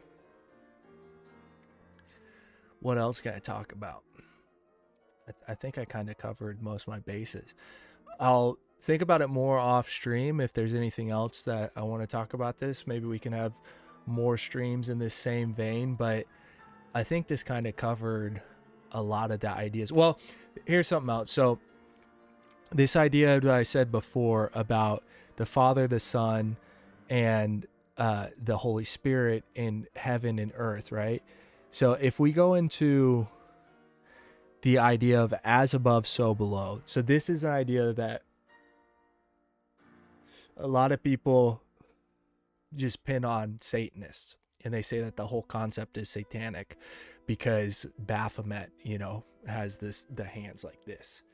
And the problem with that is that there's pictures of Jesus with similar hands. I don't know if I can find one right now, but there's, I guess, that one he's pointing down. But there's similar pictures of Jesus and saints with a similar hand gesture. But as above, so below, what that means is if we take this idea, because the concept of heaven, I also don't believe in the way that most Christians believe in. I don't think it's like up in the clouds. I think that, and I think I said this before, that it's probably in the three-dimensional world. Well, put it on the link, put it on in the actual comment section or DM me on Instagram.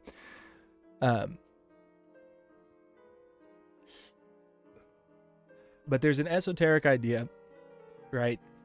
We all have heard about manifestation. I just learned about manifestation. And all the hippies that talk about it, and they're pretty goofy with it.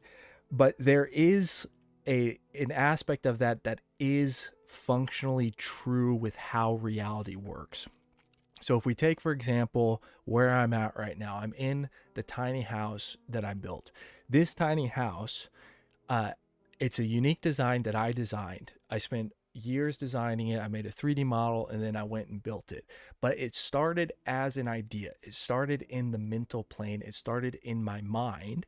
And then through work and through willpower, through the connection of willing, thinking, and you could say also feeling, it was brought into reality. So that is what manifestation like literally is. Whenever something starts as a thought form, this is how all inventions start. It's how Nikola Tesla did it. This is literally how every invention starts, is it starts as a thought form, and then it gets brought from the mental plane into reality, into the material plane. So a way to think about it is that it is brought from heaven, the mental plane, into the material plane.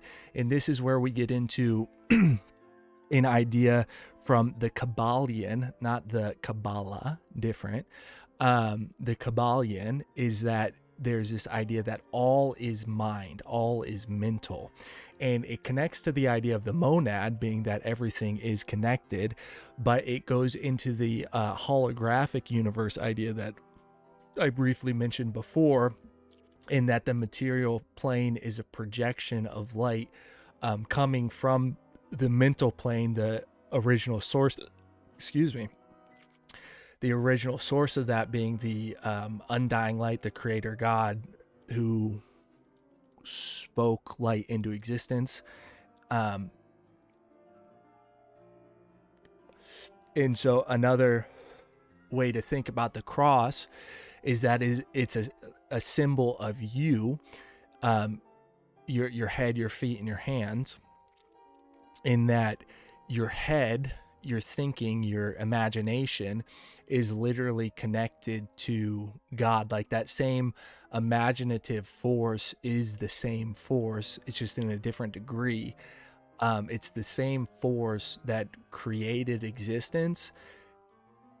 You're tapping into that just at a human level, right? As the Son, you're connecting into that through the Spirit. You're connecting to the Father. So if we took this, we said that the Son is the body, the Holy Spirit, you could say, is the Spirit, the animating force still, and then the Father could be the mind.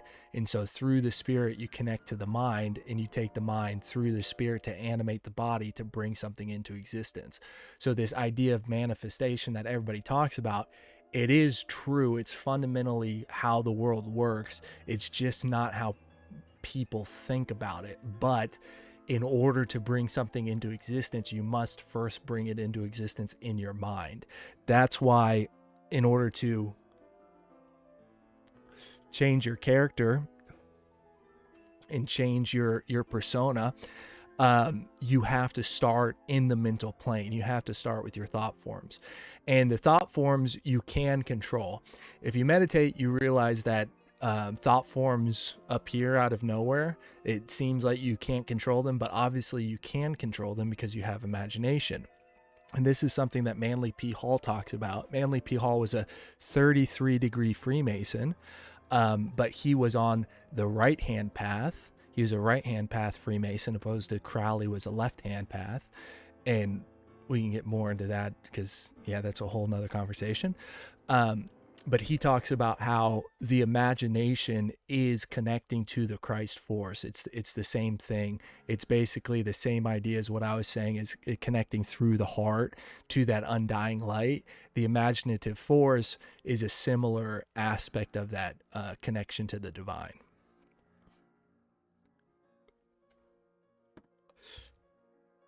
Let me check my Instagram, see if that came through.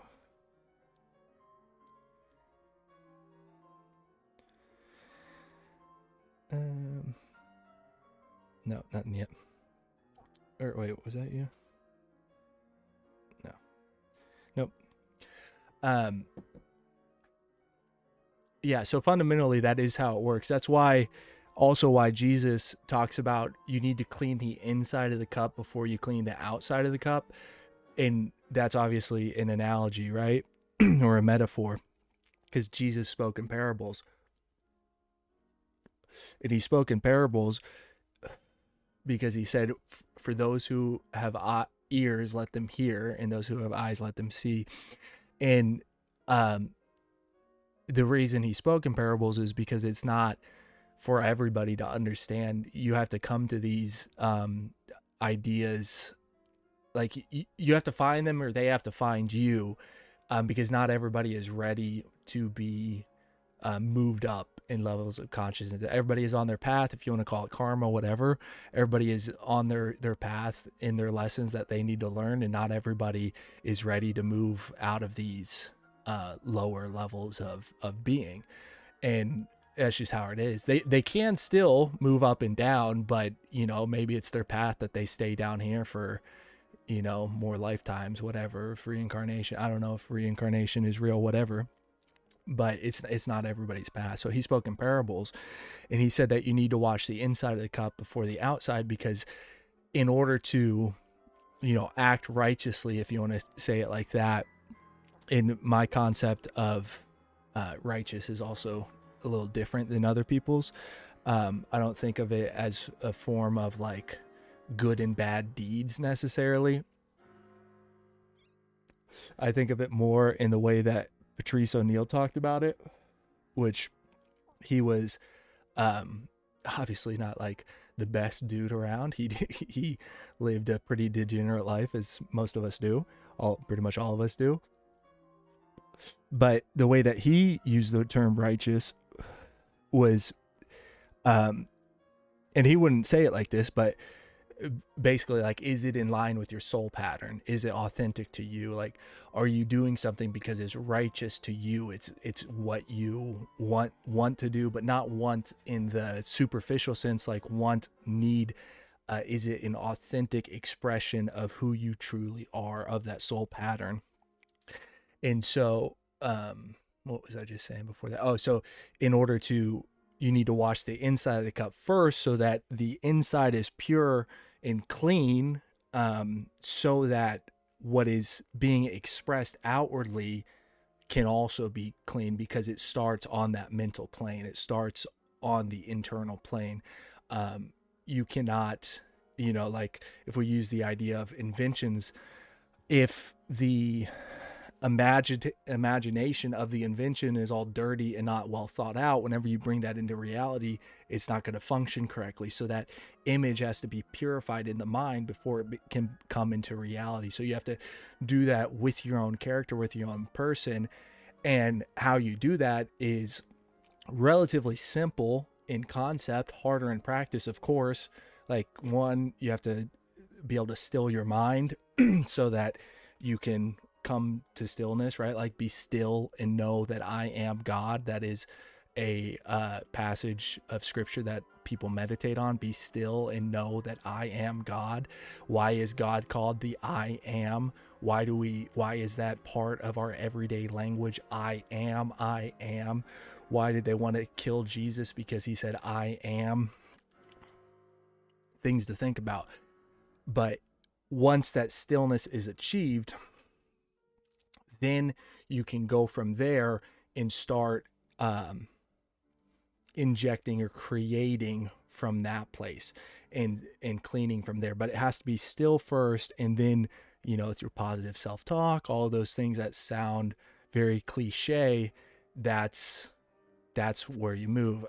This is one of the things that I really like about sailing and solo sailing, is whenever I'm solo sailing, a lot of times I won't listen to books, I won't read or watch movies or anything like that.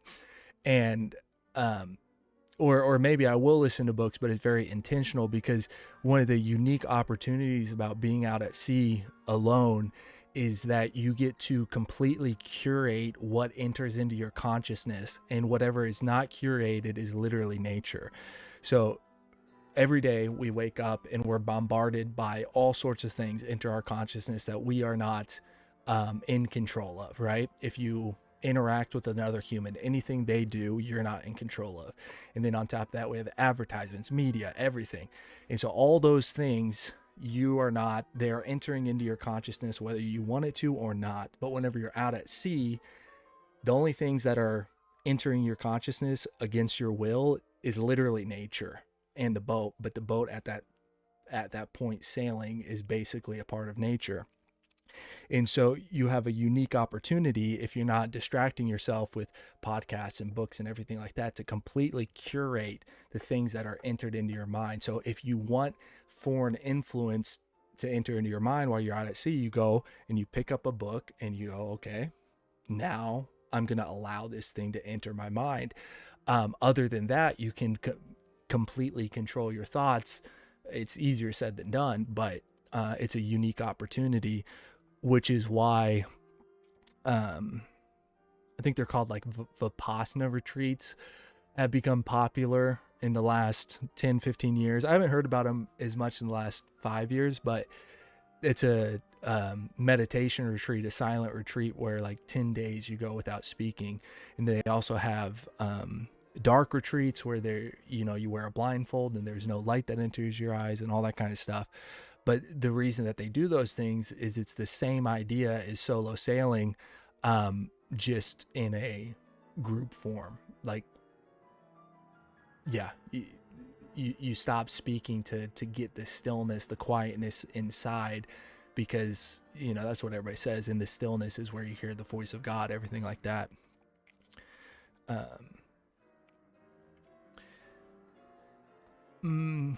What else? Let's see if anything else comes to mind.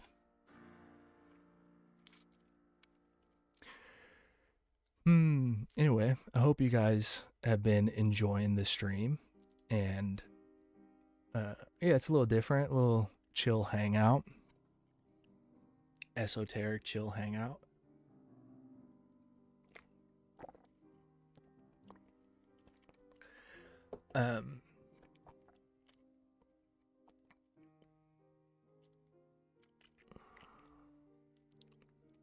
Yeah, I think one of the issues that people have, especially in the conspiracy world, because when you really go down the rabbit hole, a lot of it does lead to Christ and Christianity and things like that. But for especially the Protestants, they, or people that just haven't, yeah, you can call it like Dunning-Kruger effect or whatever. They have a small understanding of things that are going on, then they just label everything as evil and satanic. Like the Freemasons and everything like that. They just say everything about the Freemasons is evil, and they've read literally nothing from the Freemasons.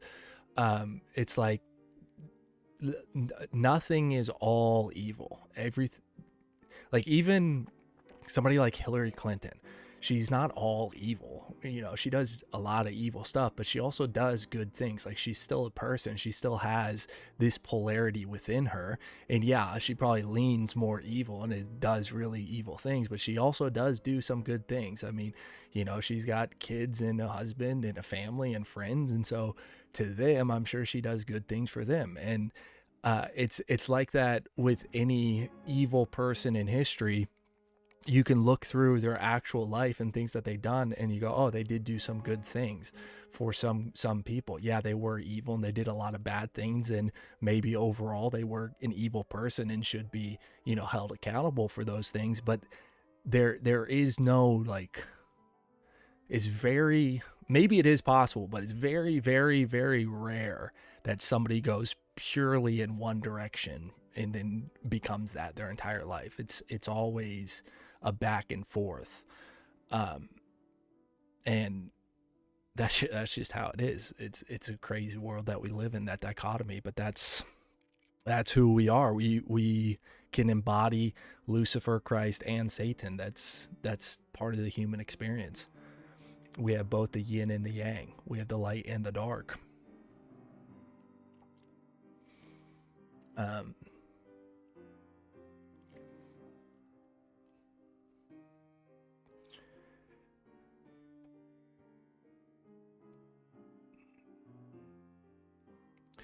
Yeah, I'll check out the link. I'll check out the link for sure. Let me see. Let me just see what it is. See if I have seen it before.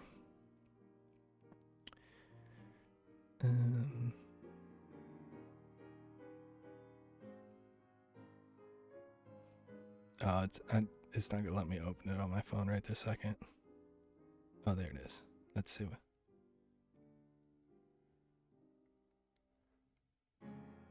Oh, no, I haven't seen that. Yeah, I'll check it out. Let's see. Is there anything else I want to talk about? What else to talk about?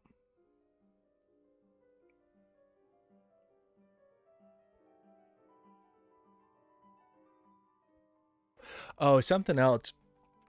So I like Hinduism a lot, and it kind of annoys me that I like it because Indian people.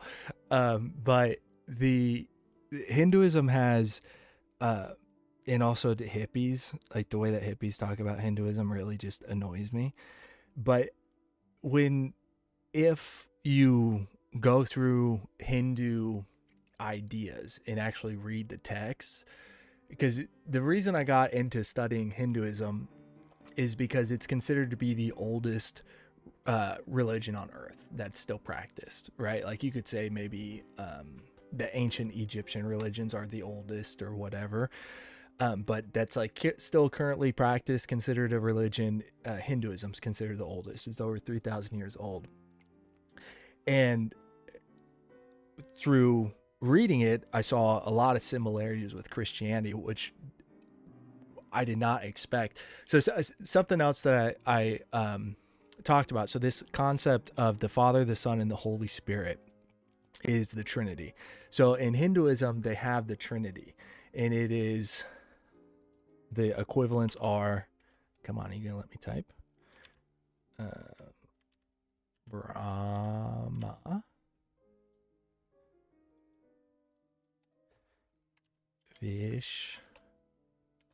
Vishnu, and Shiva. Is it Shiva? Hindu Trinity. Brahma, yeah, and Shiva.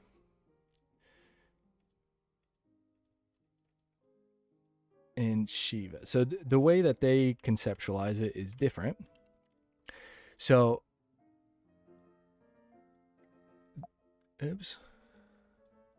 the way that the Hindus talk about it is you have Brahma the creator, Vishnu the preserver, and Shiva the destroyer. Brahma the creator, Vishnu the preserver, Shiva the destroyer. So Brahma would be the father, is the way that the Christians talk about it. Vishnu would be the son, and Shiva would be the spirit. Now, they call it the destroyer, and it's a big difference than how the Christians talk about it, but I think it still makes sense.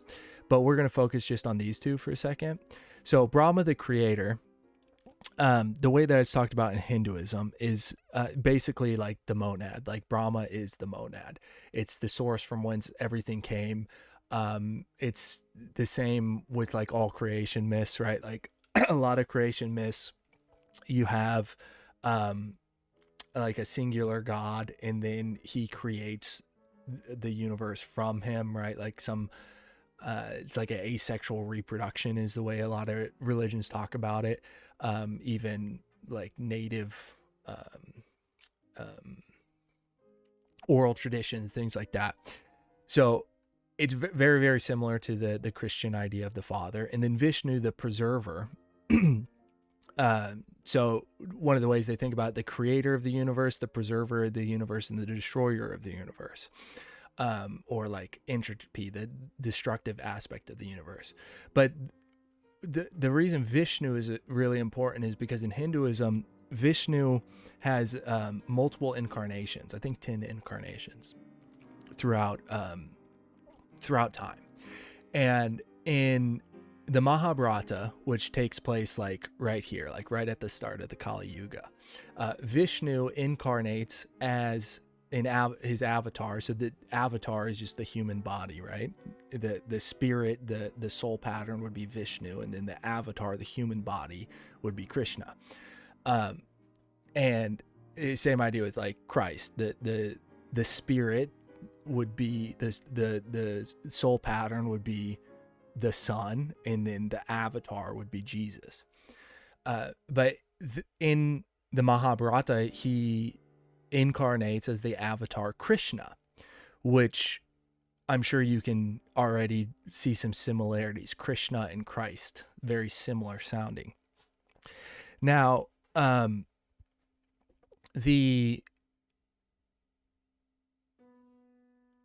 then at the end of the Kali Yuga, what I said before was the way the Kali Yuga ends is with Kalki Avatar. And Kalki Avatar is the final incarnation of Vishnu. And when you read the texts and what they say, let me find that image. This is the image of Kalki. And so obviously this is that's from like a TV show or something. Obviously this is a symbolic image because he's got multiple arms. But he literally comes back with a sword on a white horse, basically to do the exact same thing as Jesus in Revelation. And when Jesus comes back in Revelation, he's got a sword coming out of his mouth and he's coming on a white horse. So it's the like identical depiction. But what people say is that Buddha was the ninth incarnate. I think it was the ninth incarnation. That Krishna was the seventh or eighth, and then they say Buddha was like the ninth, and then the last one is going to be Kalki Avatar. Now, the thing about Buddha is Buddha came similar time as Jesus, not exactly same time, but similar time period. And to determine whether or not it's an avatar of Vishnu is kind of open to interpretation for Buddha. I mean, everybody pretty much agrees that Buddha was the ninth incarnation of Vishnu, but I have an idea, and I know Christians will think this is blasphemous, but I think that Buddha was instead more of a Luciferic spirit, in that Christ was the incarnation of Vishnu. If we view this as just another interpretation of the supreme being, whatever you want to call it, the Father, the Son, and the Holy Spirit. If we're looking at it from that idea, not from, oh, it's Hinduism, it's demonic. Something else about Hinduism that people get wrong is that they say that Hinduism is polytheistic. Hinduism is not polytheistic. Hinduism is monotheistic. And the reason it's monotheistic is because of this Trinity here. It's because of Brahma. So yes, there are like multiple gods, if you want to call them that, multiple powerful entities within Hinduism. You know, you've got Ganesha in Krishna and all these different avatars. But fundamentally, whenever you actually look at the philosophy or religion, whatever, the doctrine, they believe in the monad and they believe in this singular creator and that it's all Brahma anyway. So it's still a monotheistic religion. It's just these different avatars are different expressions of the same supreme being. Or you could look at them as like angels in the Bible, like,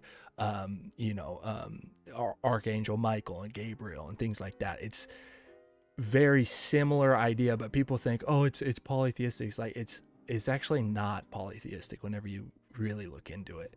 And the Hindus that think it's polytheistic, they just don't actually understand what, just like most Christians, just like most Muslims, they don't actually know their own religion. They just follow it because it's what they follow. But yeah, so that's an idea that I have, that because whenever you look at in the Mahabharata, the way that Krishna acted in the way that Jesus acted, very similar. Very similar expressions, different avatars. So they had different life paths, totally different life paths. But, yeah, I don't know. Some people think that's blasphemous and evil, and I can't say that, but that's what I think. And if it is blasphemous, God help me, but it's what I think. And I don't think it makes sense to me. What else? What up, Jason? Yeah, I got lots of videos in the pipeline for you guys.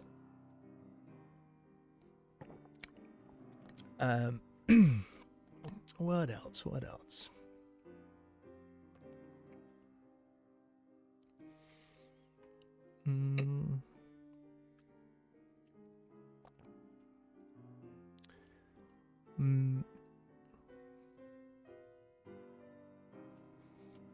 Any questions? Anything?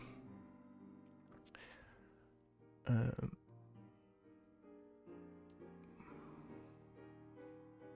see. Is there anything else on my list? What else? Ken Wheeler.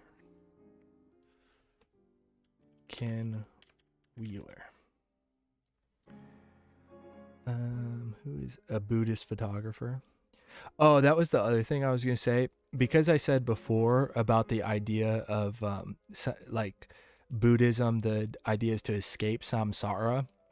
And I think that idea is like, whenever you break it down literally, it turns into a death cult, because the whole goal is to not be incarnated. They want to escape the cycle of reincarnation and they want to dissolve into the oneness, which, yeah, you could say it's a good thing because they're dissolving into the eternal creator, whatever. They're reunifying, but it's still lack of living in the material plane. So, and I also think that fundamentally there's something wrong about wanting to escape, escapism in general. And we all do it. We all have our methods that we use to escape the painful aspects of reality. But and to me, it always comes back to this idea of transcending suffering. How does somebody do that? Like, how is that actually possible? But that seems to be part of the goal. Like, I think that this existence is like a moral university. Like, we're here to learn moral living, because if there is a higher plane, you can't be taking humans to a higher plane. They gotta be virtuous before you can go up to another level. That just seems to make sense intuitively to me. So there's a moral university aspect to this world that we're living in, but there's also something that has to do with transcending suffering and coming to terms with suffering and death. Because I also think that, and this is not like a fun topic. It's not something fun that people want to think about. And I understand why people avoid it. But like, until you actually come to terms with death, and I don't just mean the fact that we're going to die, but I mean like the maggots, like food rotting. Like, there's a whole meditative philosophical practice of, some people keep rotting fruit around, turn it into art, watch a lemon mold and decay. Like, until you become comfortable with that process, that, and it's super uncomfortable. So sorry if this gives you anxiety, but like, until you're comfortable with the idea, like, the body's going to go on the ground and it's going to decay. And that's part of the process. That's part of existence, is this, like, like in Indiana Jones, whenever the dude's face melts off, like, that part of existence, it's part of it. So there has to be some sort of acceptance and I don't know, embracing of that. It's not like embracing death as in like you're wanting to die. It's just like appreciating the cycle of life, I guess. There's something about that that I think is necessary, that a lot of people just avoid thinking about, which I completely understand why they avoid thinking about it, because coming to terms with it is a very painful process, an uncomfortable process. And I'm not saying I've completely come to terms with it, but I've definitely thought about these things a lot. And yeah, I don't really recommend it to people, but I think it's necessary. But there's also this idea with like martyrs, Christian martyrs, that when they were martyred in I don't know if you've gone down those rabbit holes, but there's some books, there's something Book of Martyrs, the book that was popular whenever I was in youth group, all the stories of the different Christians that were martyred throughout history. And they died in horrific ways, like literally some of the worst ways that you could imagine being departed from this world is how they went. But there's this idea that a lot of them apparently at some point in that process, like, reached an ecstasy. I don't know if that's the right word, but they died with smiles on their faces, even though they were going through like excruciating pain. And so there's something about suffering in this material world that we are supposed to come to terms with. Exactly what and how that translates, I don't know that it can be put into words, because words are just concepts. Words, it's not the real thing. To experience that is completely different. But yeah, I think those are like two of the main reasons we're here. Is one, a moral university, so that we through free will and everything like that become virtuous moral people, but then also somehow come to terms and transcend suffering, like whatever that means.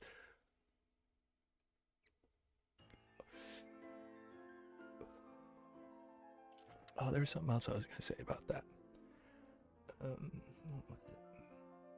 There's something else I was going to say.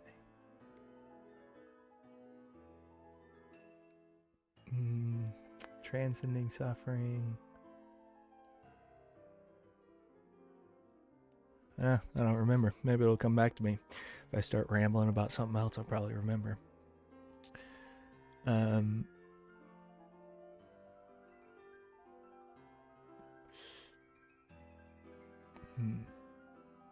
else?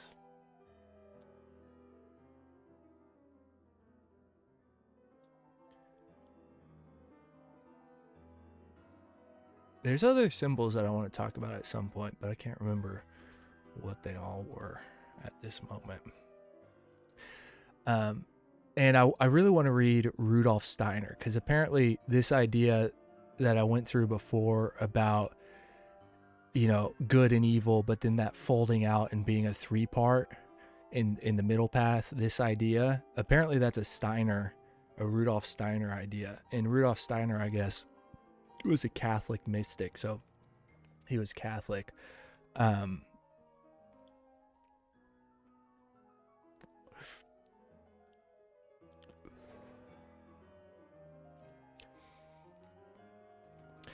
And something else, this is like total side tangent, but symbols, the reason symbols are so important is because, you could literally talk about the yin yang for like hours and hours just on the concept of this symbol. Like, it packs so much meaning into a symbol, way more meaning than you can pack into a single word. And whenever you start to use symbols within your own life, not through sigil magic, which, I mean, you can do that if you want, I guess. I don't know. I've never done that. But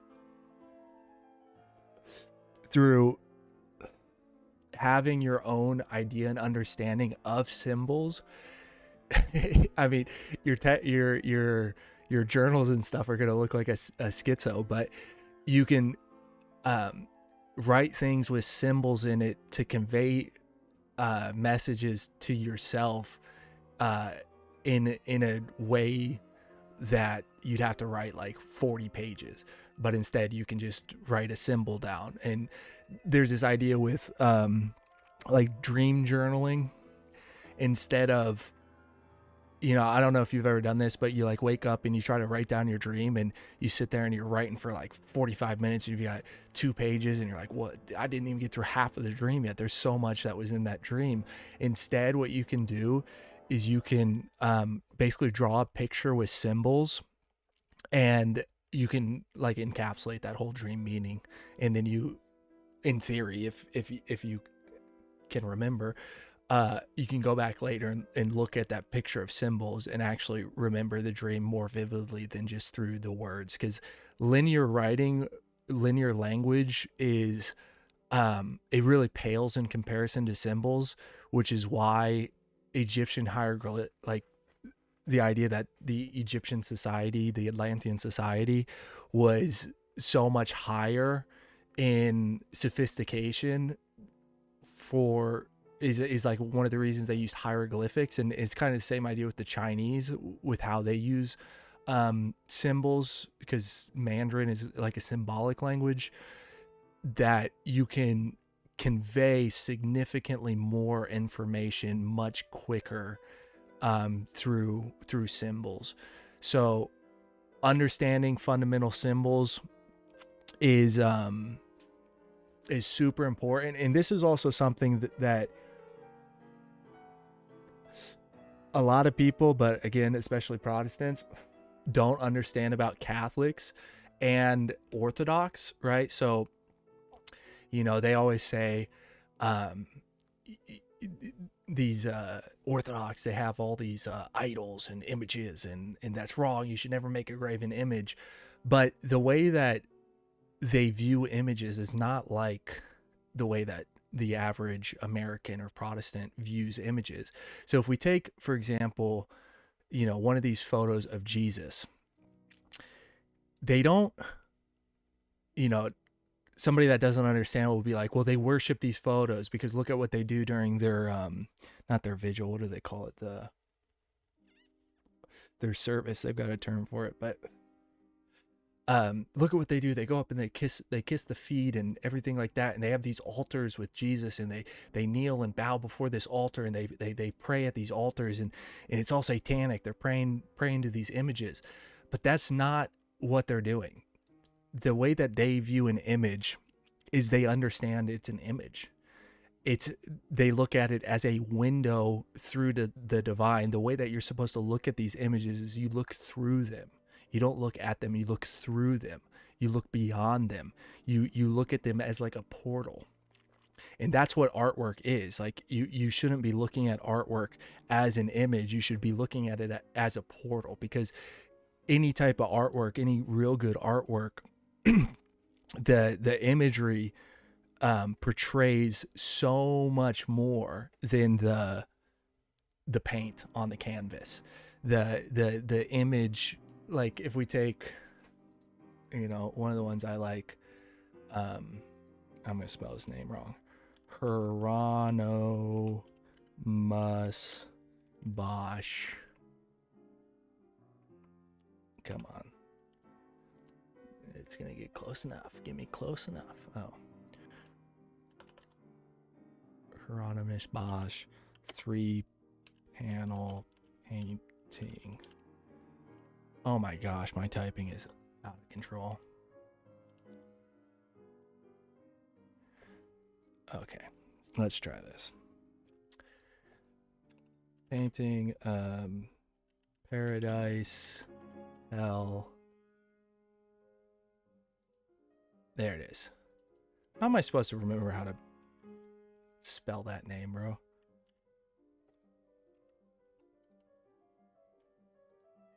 The Garden of Earthly Delights. This 3-panel painting. Give me the big one.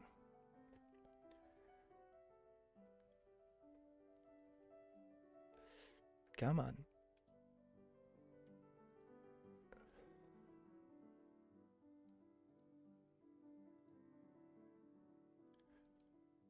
It's not going to load. There. This one. We've all seen this painting. Everybody's seen this painting. It's one of the most famous paintings that's ever existed. But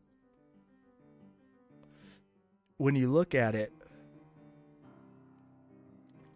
one, it's so intricate that you can just like go through it and see new things every time, right? Like there's this crazy thing and he's grabbing the spout of it and somebody's going in the head of it, and there's somebody hanging upside down from a tree there, and there's a fish in the tree, and like there's these people crawling into there, somebody on the tail held up by people with a cat.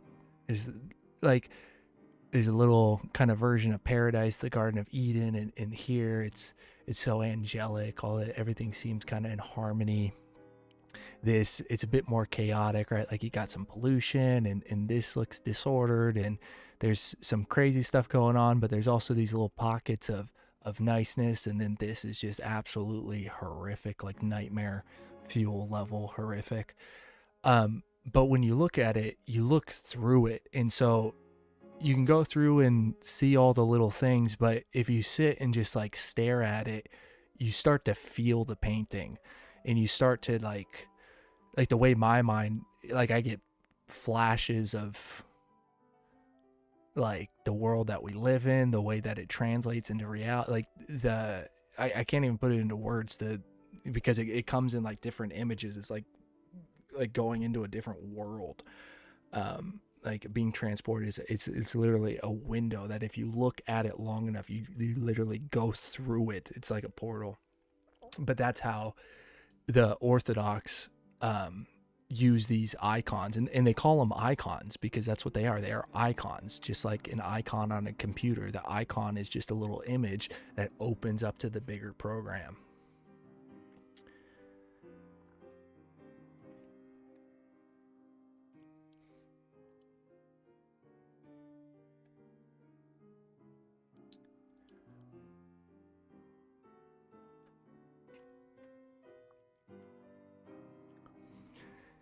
So I don't know, I think that might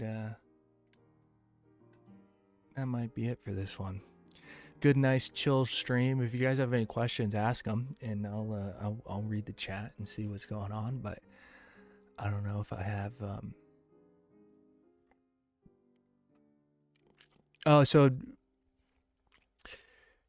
there's a few books. I can't remember.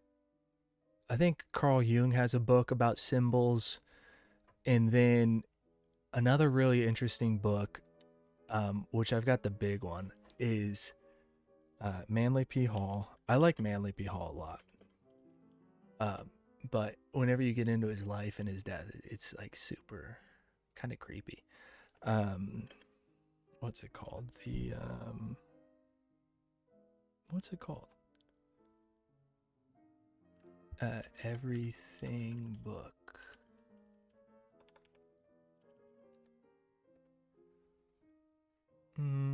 What's the book called?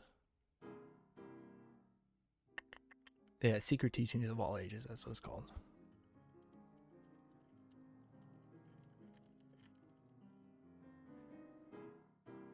This one here.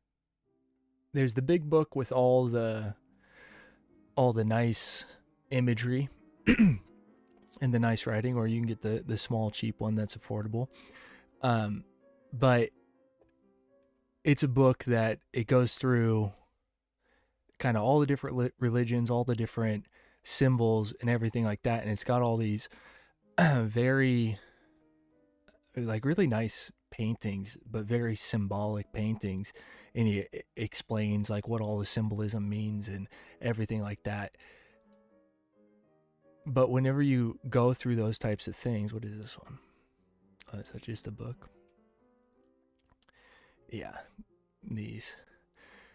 But whenever you go through those, like I said, it's actually useful in your day-to-day life, because one, you'll see symbols in a completely different way throughout the world, and you'll see images, esoteric images, and you'll have a better understanding of them intuitively that the uninitiated, as they say, can't see because they just don't have the understanding. Same with the zodiac and everything like that. Like this image here, like this is like was it Typhon or whatever, slaying the dragon, and you got Thoth and the Caduceus. What was it called? Caduceus, which that's that's more so a symbol of your spine, and like this would be like the Anja in the wings connecting, the insight connecting into the divine, and the snake is your they say the Hindus call it the Kundalini energy, the sexual energy, the seminal fluid, whatever you want to call it. That's why all religions have semen retention as part of their practice. That rises and then connects into your pineal gland or pituitary gland, depending on who you talk to, and that gives you more insight. And so, all those concepts are, and so much more are in that single image. And like 1, 2, 3, 4, 5, 6, 7, 8, 9, 10. Was there 1, 2, 3, 4, 5, 6, 7, 8, 9, 10? 1, 2, 3, 4, 5, 6, 7, 8, 9, 10, 11, 12. Yeah, so 12. So you got like the zodiac, and then, I mean, I don't know that one off the top of my head, but oh yeah, the zodiac and what is that? ITS signs. So ITS, I think, or JTS. I think that also means like Jesus. But all these symbols are good to know, and like I said, they're actually useful if you want to do things like dream journaling or other types of studies, or even just shorthanding things. I briefly mentioned sigil magic. That's like a whole different topic, but something else you can do just for like memorization and learning and like imprinting into your subconscious is, if you have an idea that you want to keep in mind, or a complex idea, you can create your own symbol for that, and then you link that symbol to the idea, and then now you have you're like creating your own symbolic language that is unique to you, and you can share that with people, or you don't have to. A lot of things I think are meant to not be shared. Part of the human experience is not to be shared. Part of it can't be shared, of course, but part of it is also meant to not be shared. Not that specifically, but you know what I'm saying.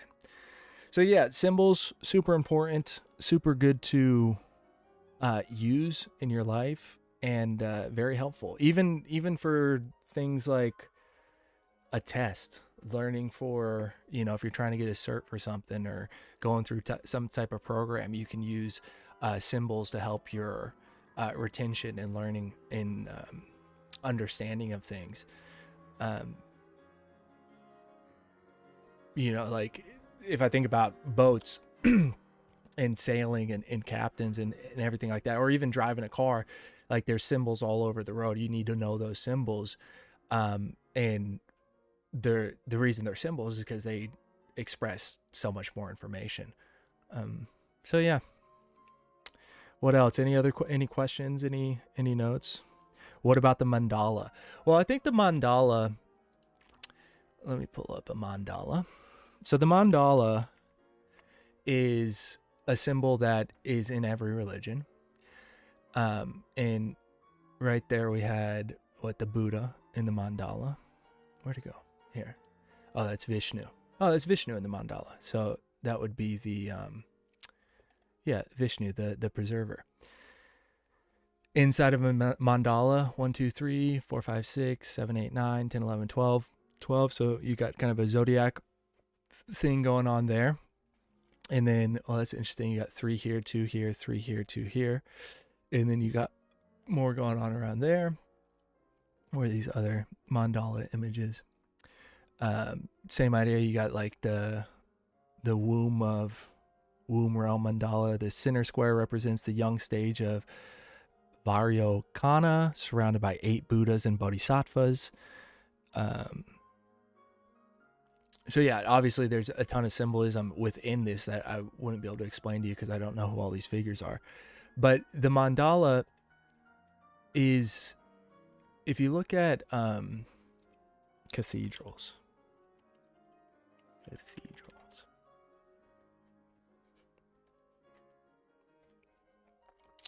So here,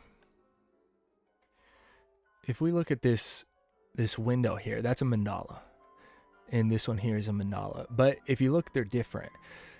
And this is actually really interesting. So I went to New York City, and in New York City, there's St. Patrick's Cathedral. Patrick's Cathedral.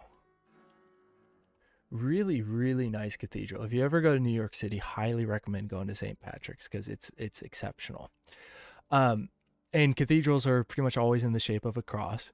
But you've got this big mandala here, and then around the sides, you've got, let's see if I can find a side photo of it.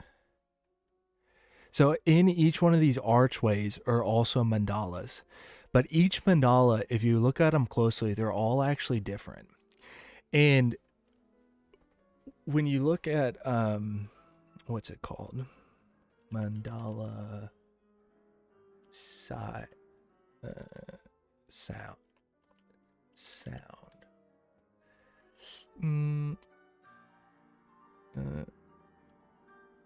Where is it? Yeah, like this. Cymatics. That's what I was. Cymatics. I didn't pull it up. Here, cymatics of sound. That's on Etsy. But sound, I'm sure you guys have seen before on, let's see if I can pull it up, YouTube, the sound with the sand. Sound, sand. This type of thing. Where, here, let me mute this.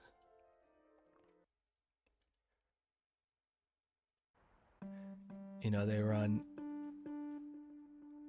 sounds through it and it organizes the sand.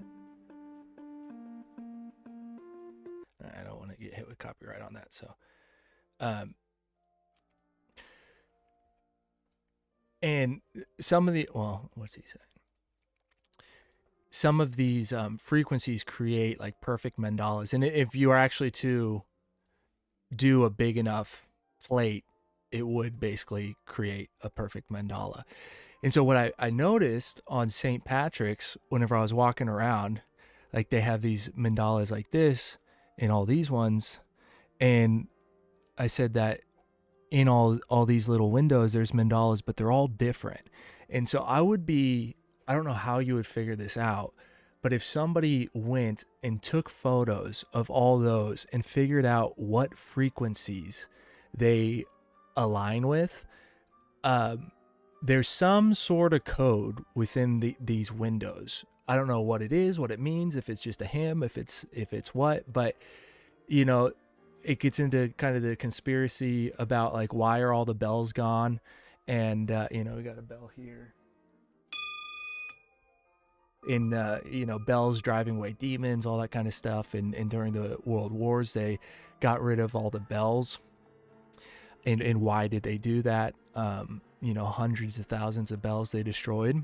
And some people say that, well, it was just to, you know, make ammunition. They melted them down and turned them into ammunition. But there's something going on with the cathedrals. And I had this, I don't know if you call it a vision, an idea, whenever I was in St. Patrick's, which, let's see if I can find it. Inside statue. There was this really cool statue that had a lot of people. And well, I don't know if I'll find it, but basically, like, you had this exact structure in a statue, and then underneath it was a person, like a saint, right? And there's multiple of them. Like, let's just say it was the nativity scene or something like that. And each person had one of these spires over the top of them. And I was looking at it and I was like, dude, this looks like a stone holographic projection, because, you know, it comes from a point, it's like, and then the person is like being materialized underneath it. One of the trippiest statues I've seen, I'm pretty sure it was in St. Patrick's. And something else very interesting about St. Patrick's, which I have a bunch of footage from there, so maybe I'll make a video. Yeah, like this. Maybe I'll make a video of it at some point. But the inside of St. Patrick's is all painted. They painted over all the stone, which is super weird to me. Why would they paint over all this marble? And then I found out that this actual top, a big portion of this top is actually wood. It's not actually stone. And something else, and this is just off on a tangent, but when you walk around St. Patrick's, so St. Patrick's is only a couple hundred years old. And when you walk around the outside, there are tons and tons of repair marks. Like, I don't know if you're able, like that right there is a repair mark. That's a repair mark. And there's huge amounts of erosion and repairs high up on the cathedral. And it's not that old. And I was looking at it, and I've been to like Dubrovnik and places where I've seen cathedrals that have been through war. Like, I've seen ones that have been shelled. And I'm telling you, some of the repairs on this look like this cathedral have been through a war. Like that's repaired, and that's repaired. That's repaired.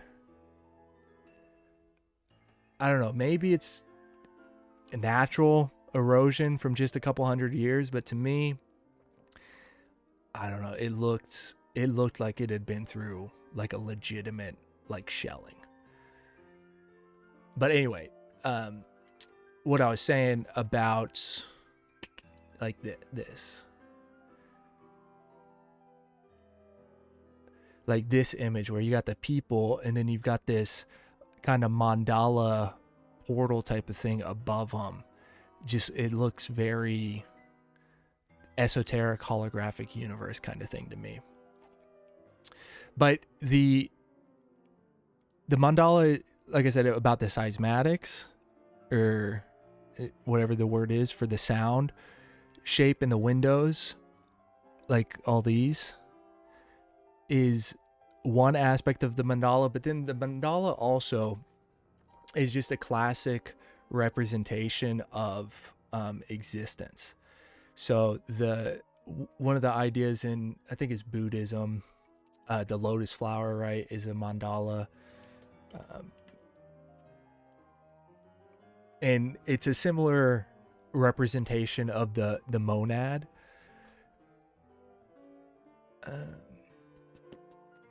That's funny. I just want like a regular classic mandala. You know, it's a symbol of the monad. It's a fractal symbol, so it's similar as like the Mandelbrot set. But you've got the source in the center from which everything is radiating out. It's intrinsically beautiful. They say that the planets that they orbit in, because they all orbit in elliptical orbits apparently, and that if you track that, they end up making this mandala around the sun. So yeah, there's multiple different layers and aspects of the mandala. One is the monad, one is, you know, creation, energy, seismatic sounds, and also like a source of life. And that gets into kind of the idea of, like water. There's a Japanese guy that did water studies. Maybe you guys have seen this stuff where if you, let me see if I can find it. Japanese water. I study intention. But basically, like if you pray over water, if you say good things to water, it changes the way that it freezes. This guy, this water consciousness guy, they say he's like total woo-woo nonsense crazy guy. But he did this study where he took water and froze it. I don't know if he did it before freezing it or after, but he froze it and then prayed over some of it, said loving things like good energy things and bad energy things to different cups of water, and then melted it. And as he melted, he watched it under a microscope in the way that like this, prayed over water, it like crystallized into these forms, sending positive thoughts to water, crystallize, versus the negative thoughts made them into let's see if they show any of the other structures. But whenever it was negative energy, it like completely destroyed it and made it like into an ugly shape. So I think the mandalas is also part of the structure of the universe, just like snowflakes, just like the seismatics, just like the like sacred geometry, the octagon, and all that kind of stuff. But as far as, and that's his thing with especially the esoteric symbols, is each symbol has many different meanings and many different so much information in it that depending on how it's used in an artistic landscape shows something different, right? Like this here is a mandala and it's in the sky, and so you've got like the masculine principle, the solar principle over on the left, the feminine principle, the lunar principle over on the right, and they're both tied by the arm to this mandala. And in there you've got what I assume to be the zodiacs. I'd have to look at that closer. Let's see. You've got the zodiacs right here. You've got, this is like Kabbalistic symbolism. You got angels connecting to, and that's Mercury, I believe, right there. So you got the man with the light and dark, the dichotomy. So this would be kind of more like the sage, and he's got all the planets around him. So you got Mercury, the moon, what is that, Pisces, Saturn, female, the sun, Mercury. Is that Mercury? Yeah. So there's multiple of it. The Phoenix, Aquila. So this would be kind of, I guess, like the sage, the one that has both the feminine principle and the masculine principle integrated. And then, well, that's interesting. They got the sun and the moon on their nips. And so, I mean, I'm just spitballing here, but that would be like the sage that's integrated. And then you've got the two fundamental principles that are connected eternally to the eternal energy, the eternal creator in the heavens kind of thing. What else you got here? There's like another mandala kind of thing. Oh, that one was interesting because you got the rose, kind of Rosicrucian, but it's also like a UFO portal with the planets.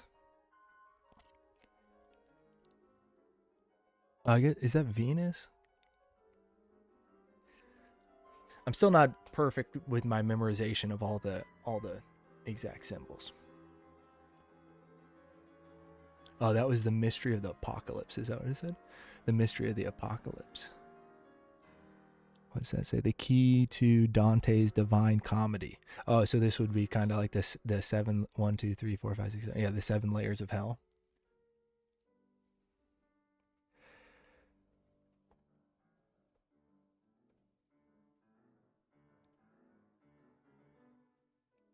Dude, that's crazy. I never connected it to cymatics. I got a mandala tattoo not knowing too much, but I knew it was spiritual. But connecting it to cymatics is so cool because I dabble in music production. Dude, that's sweet, man. Yeah, you should. Uh, if we look up, so something else too is all of these chakras, they all have a frequency. um, mm, uh, chakra frequencies. So yeah, so these are the frequencies that are associated with each chakra. So well, I thought 528 was heart chakra. Well, let me find not AI. Oh, maybe no, it is 639. That's the heart, isn't it? Get out of here. Okay, 369 is root. And something you also see is the way the frequencies work is they're all paired up, right? So you've got 369 here. Here you've got 639, and then the crown should be 963. Yeah, or the solfeggio 963. But these pairings of three numbers, they always stay together. 417. Here you got 741, and then here you got 147, and here you've got 528, 852, and then where's the other one? 258. So the pairing in, there's only 9 numbers. There's only, because 0 doesn't exist. 0 is not a number. And 10 is not a number in like numerology thinking. So there's only 9 units of number, right? 10 is a 1 and a 0, 1 with the placeholder. So they have groups of 3, and exactly what the connections of them are is I don't know, but it's something that I noticed is it's always the same 3 numbers together in a different order. But if we take I mean, you could maybe try it at some point, but get a plate and run it on top of a speaker. Cymatics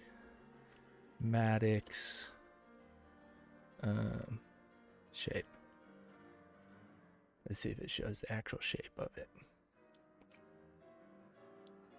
I guess pattern. So I guess that's the cymatic pattern of 693.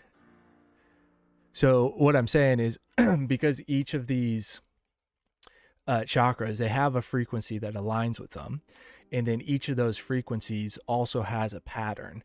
So when you look at chakra mandalas,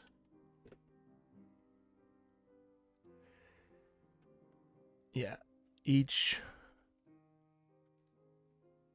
one has its own mandala. And I haven't tested this, but it would be interesting to take each frequency, see what the seismatic is, and then how does it align with it. Like, because these are like the ancient symbols, the ancient mandalas for them, and see how accurate that actually is. So if that's the 693, what was 693? Was that the Anja? Oh, that's the heart. So if we take the heart chakra, it's got the Star of Rembrandt, if you want to call it that, the whatever. That star has a lot more meaning than people associate with it. But if we take this, yeah, look at that. You've got the star right there. That's fucking cool, bro. You see it? Can you see that? No, I'm not tripping. That is that same thing. That's super cool. So let's see another one. Let's see throat chakra. 741 frequency.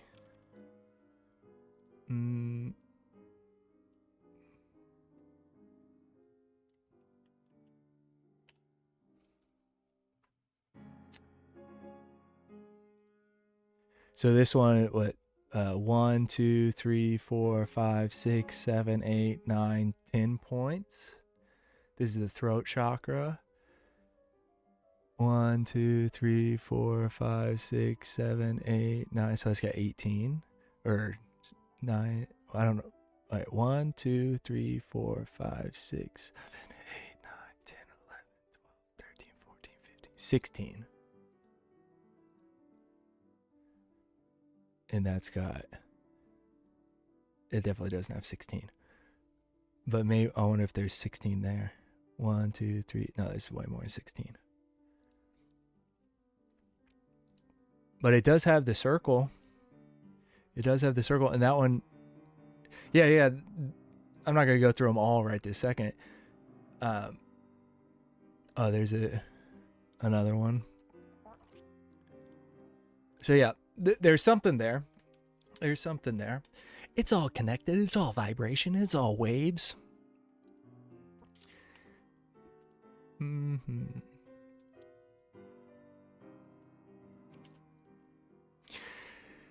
But yeah, that was something I noticed at the cathedral. I would really, again, I don't know exactly how you would even go about doing that, but yeah, take pictures of all of them, figure out what frequency it goes with, because these chambers are sound healing chambers. However you want to think of sound healing, maybe it's not, let me pull this over just a little bit. Maybe it's not, like complete cancer healing type of thing, but there is something very important about full body frequencies. And anybody that's ever been to a Catholic mass or an Orthodox church where they're chanting, it's something else, and you feel it through your whole body, and it's definitely soothing, and it's very important to, I think, the body, and I think the actual health of the body, if not just the spiritual health. But the reason these are built like this is definitely partly because of acoustics.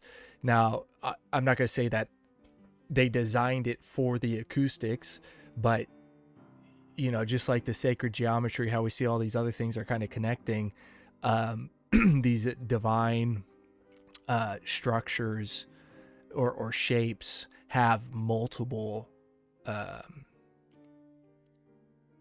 what's the word, like compounding effects, compounding benefits, if that makes sense. But super cool. Yeah, if you ever get a chance, check out the St. Patrick's Cathedral. Totally worth the visit if you're in New York City. New York City has a ton of cathedrals, and it used to have even more, which is crazy.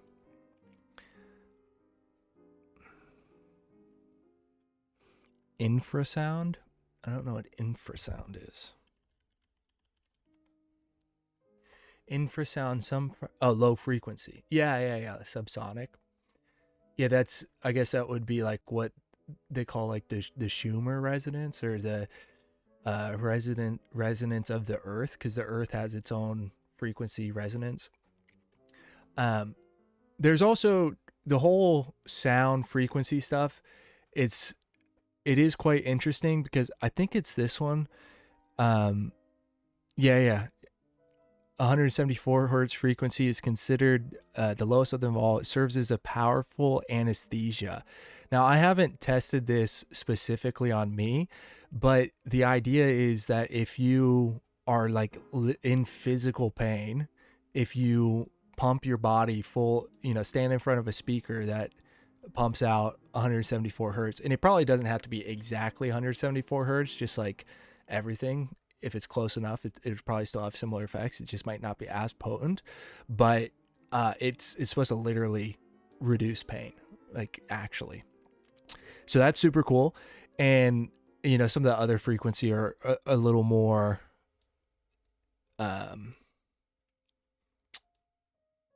what's the word? Vague, a little more addressing holes in your aura, things that you might not notice if you're not attuned to those things, and are hard to prove. But yeah, 174 is supposed to be an actual anesthetic.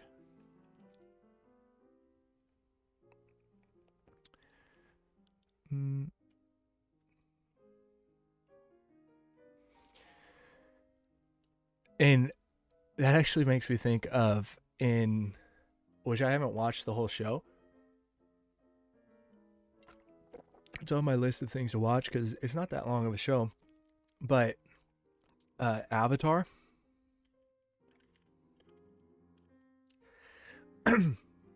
This show is like, it's a spiritual show.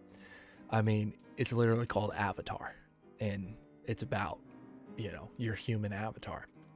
But within this show, they go through the steps of enlightenment, if you want to call it that. Let's see. Avatar show enlightenment, where he drinks a banana onion smoothie, and he's like on a mountain, and he goes through the chakra system with this old guy, and he's got a bunch of pools. The way that he shows them is there's a river, and it's got all these pools, and each pool represents one of his chakras. And so they start at the root chakra, and they go through basically how to clear and open up those pathways.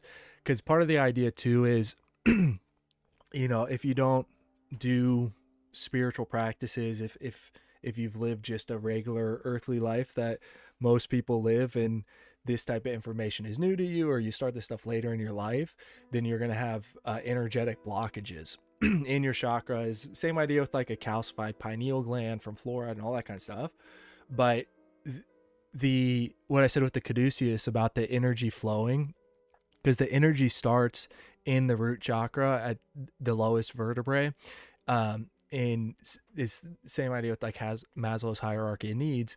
You need to start with satisfying the survival needs, clearing that out, cleansing, aligning that chakra, and then the energy can flow up to the next one. Then you take care of that, and it flows up, and then eventually you have like a clear pathway, and then energy can flow through it clearly. And there's different ways to do that, but in the show Avatar, they go through all of that, and go through about how, like, in his root chakra, he needs to let go of fear and forgive somebody and let out his anger or something like that. Let me see. Avatar show.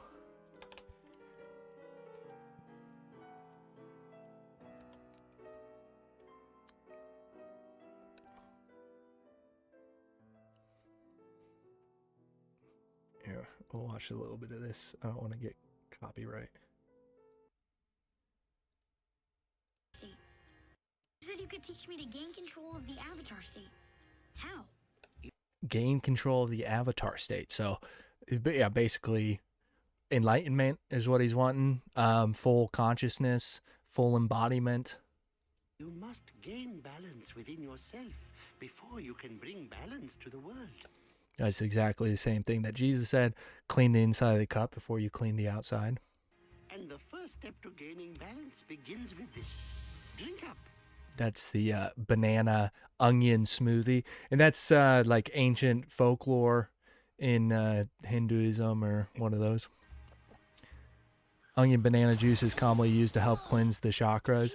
It is interesting because when you get into this world, some people say that onions actually like lower and close your chakras. They say onions and garlic actually are like energetic blockers.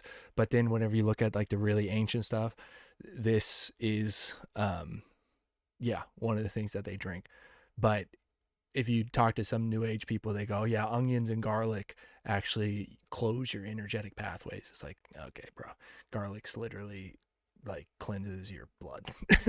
There's a reason that garlic is used to ward off vampires. Mosquitoes. Onion and banana juice. That's because it is. Yum, yum. Which, by the way, if you try onion banana juice, it's not great. It tastes like onions and bananas. In order to master the avatar state, you must open all the chakras. And tell me everything you know about chakras. What are chakras? So those were the pools that I said that he's going to use to symbolize the chakras. And what's cool about a show like this, and this is why I love cinema, movies, and TV shows, and animes and everything, because you can just convey so much information in them. And I've talked a lot about with movies with conspiracy theories and everything like that. But even in a kid's show like this, you can teach so many things. Like, think about if you grew up with Veggie Tales or any of those, like they're packed full of lessons. And I guess now they watch, I've never watched Bluey, but my nieces and nephews watch Bluey, and I've seen like an episode, and you're like, this, this seems like good stuff for kids to be learning. But yeah, so he's going to explain it for like a child. So and he does a good job explaining it. Oh, I see. I guess we'll start with the basics. The water flows through this Peace out, bro. much like the energy flows through your body. As you see, there are several pools where the water swirls around before flowing on. These pools are like our chakras. So, chakras are pools of spiraling energy in our bodies? Exactly. If nothing else were around, this creek would flow pure and clear. However, life is messy, and things tend to fall in the creek. And then what happens? The creek can't flow? Yes. And that's exactly what happens, what I was saying before about, if you've lived just a regular life and then you get into this stuff, like it's a skill. It's like working out. If you've never worked out in your life and you go into the gym, you're going to have to start with maybe just the bar for bench press, or maybe not even a plate. And that's how it goes. You got to work up to it. So if you're getting into this stuff, it's a journey. It's a whole process. It's like working out. You got to start with where you start. If you're, obese, metaphorically, spiritually, that's where you got to start. Or you can go through it and then neglect it and get obese again and neglect yourself and you take steps backwards, and you got to take steps forwards again. But it's all part of the reality that we're living in. But if we open the paths between the pools, The energy flows.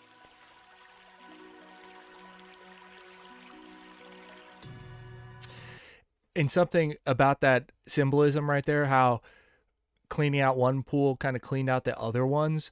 I do think it is like that too, where whenever you start these types of processes, you gain like compounding benefits. It gets easier as you go. there are 7 chakras that go up the body. Each pool of energy has a purpose and can be blocked by a specific kind of emotional muck. Be warned.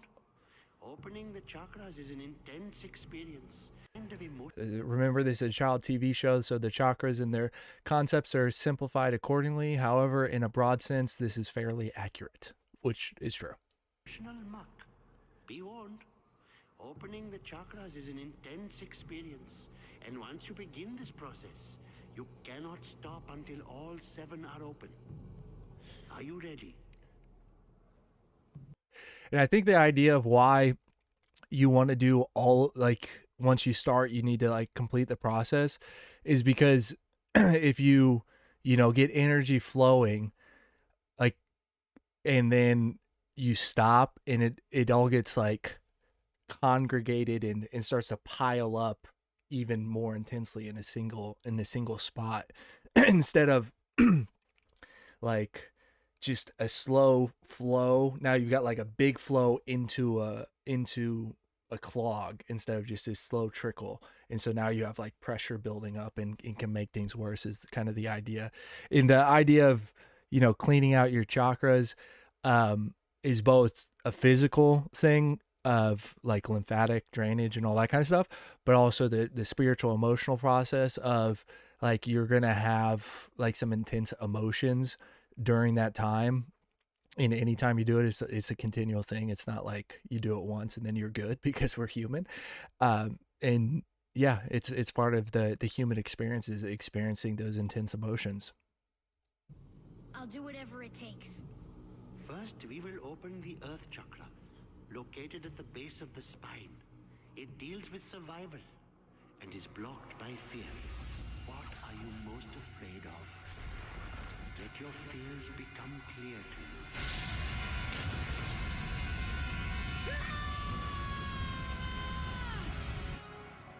So I said before that the root chakra is associated with fear and survival. And so part of moving through that is not embracing fear, but moving through fear, which for that, I really like the book Dune. The movies I think are mid, cool cinematics, but they really change stuff in the story that really, they just put in a bunch of propaganda. But in Dune, they have the litany against fear, right? Like, oh my goodness, what is it? I can't even remember it right now. And even in the Bible, it talks a lot about fear. Litany against fear. Yeah. I must not fear. Fear is the mind care. Fear is the little death that brings total obliteration. I'll face my fear. I'll permit it to pass over me and through me. And when it has gone past, I'll turn the inner eye to see its path. And when the fear is gone, there will be nothing. Only I will remain. This is legitimately helpful in life. Like, legitimately helpful. I've used this before whenever I've felt intense fears, and it's legit. It really does work. But yeah, in order to move past survival, you have to move past fear. And part of that is trusting God, the universe, whatever you want to call it, that, you know, bad things might happen, but you trust that it's going to work out, that you can overcome it, and that you can move through it, and that you're not going to be put against something that you can't overcome.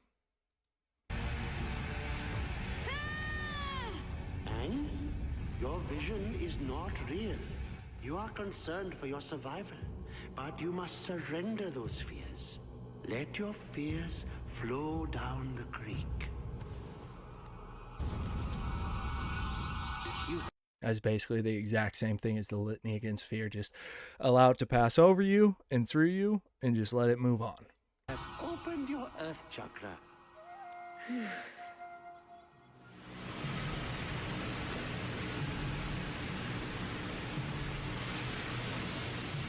Next is the Water chakra? brilliant. Maybe one day you will be a guru too. And one of the reasons that the sacral chakra is considered the water chakra is because in these 4 elements, some people say there's 5 elements, which is like the pentagram, which, by the way, a pentagram with the main point pointing up is a positive symbol. It's whenever it's pointing down that's a negative symbol, because evil has to invert things. So if you see a regular pentagram, just a regular star, with the point pointing up, that's a positive symbol. That's what Pythagoras used. But so some people say there's 5 and that the 5th one is ether, but the 4 elements are generally considered earth, air, fire, water. And the water is like your sexual energy, your sexual fluid, your seminal fluids, which again is why pretty much in every esoteric practice, there's a practice, at least a period of semen retention. But I don't know what they're going to say in this because it's a kid's show. This chakra deals with pleasure and is blocked by guilt. Now, look at all the guilt which burdens you so. What do you blame yourself for? I ran away. So they're saying release all the blame and guilt. So basically like self-forgiveness.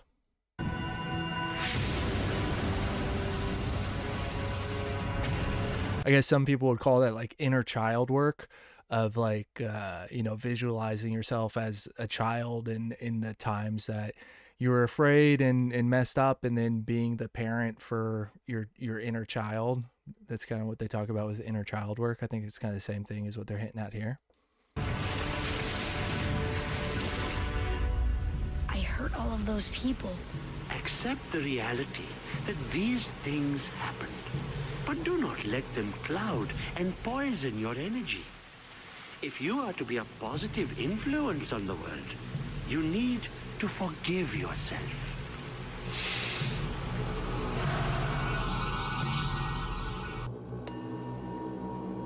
Third is the fire chakra, located in the stomach.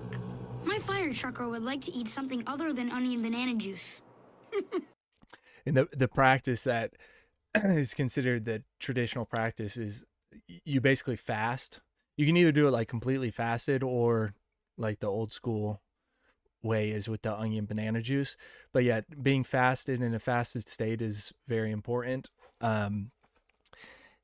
because, well, fasting, it stimulates autophagy, which clears out your body of precancerous cells and all that kind of stuff. It's literally a self-cleansing process, which again is why Jesus talks about fasting. Every guru ever has talked about how important fasting is.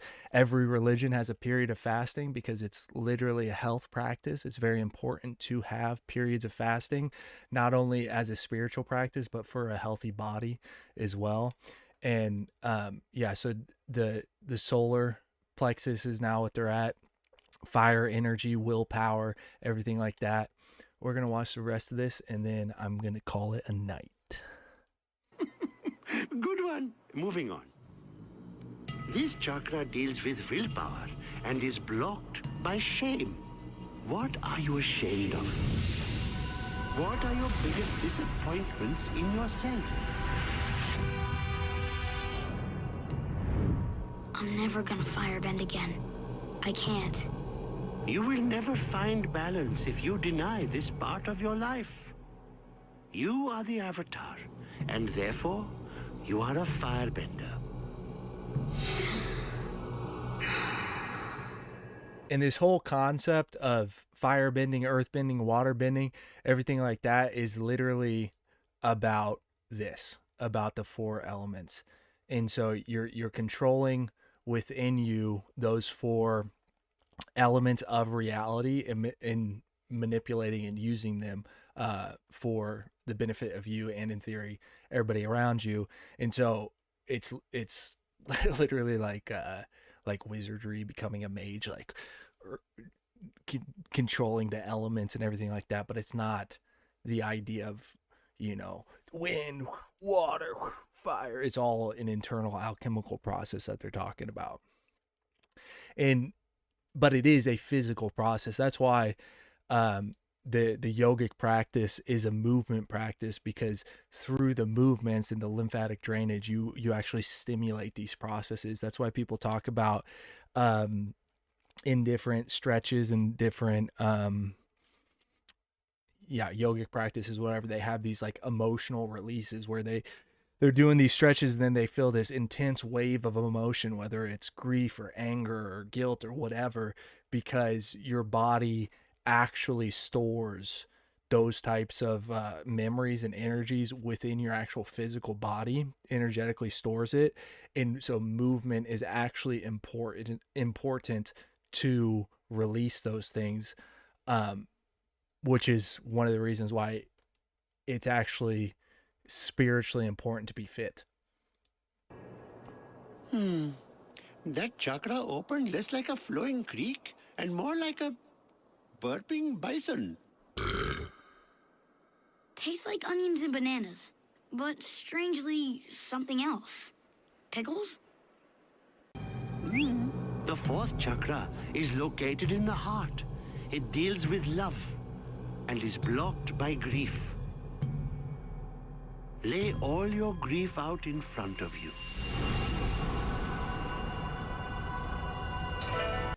In America especially, we have an aversion to sadness, to grief, to loss, to grieving, the grieving process.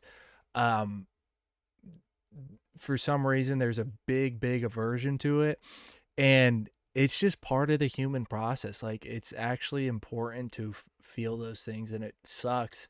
But if you suppress it, then it's just going to get worse over time, and it's going to take longer to move past those things. So yeah, it's painful to go through that, and it really sucks, but it's important. It's the human process.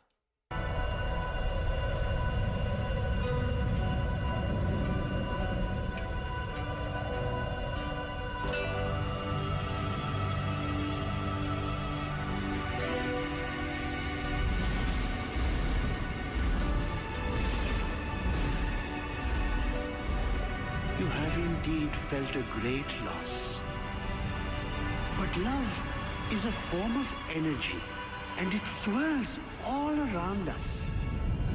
The air nomad's love for you has not left this world. It is still inside of your heart and is reborn in the form of new love.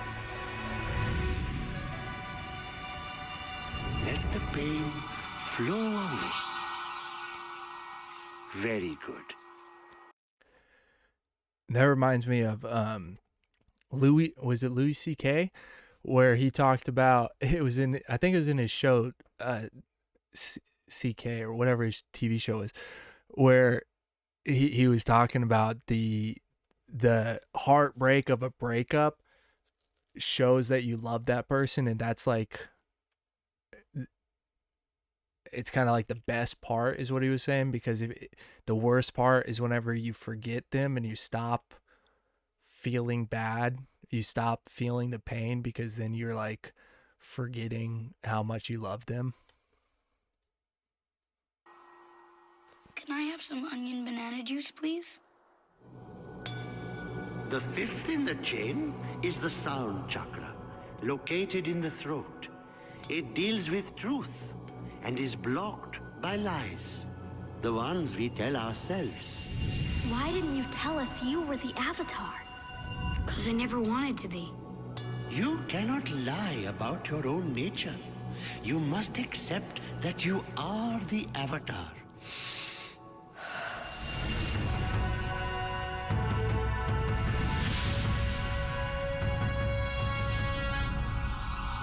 It's funny, I just read a Dostoevsky quote earlier today or yesterday about how like the most important thing is never to lie to yourself, because if you lie to yourself, then you slowly can't trust yourself, and once you can't trust your inner being, then you're pretty much just fucked, because like, what are you going to do if you can't even trust the internal state? And the problem with that is sometimes it's actually hard to tell whether or not you're lying to yourself. But yeah, it's funny, I just read that either earlier today or yesterday. Very good, Ang. You have opened the chakra of truth.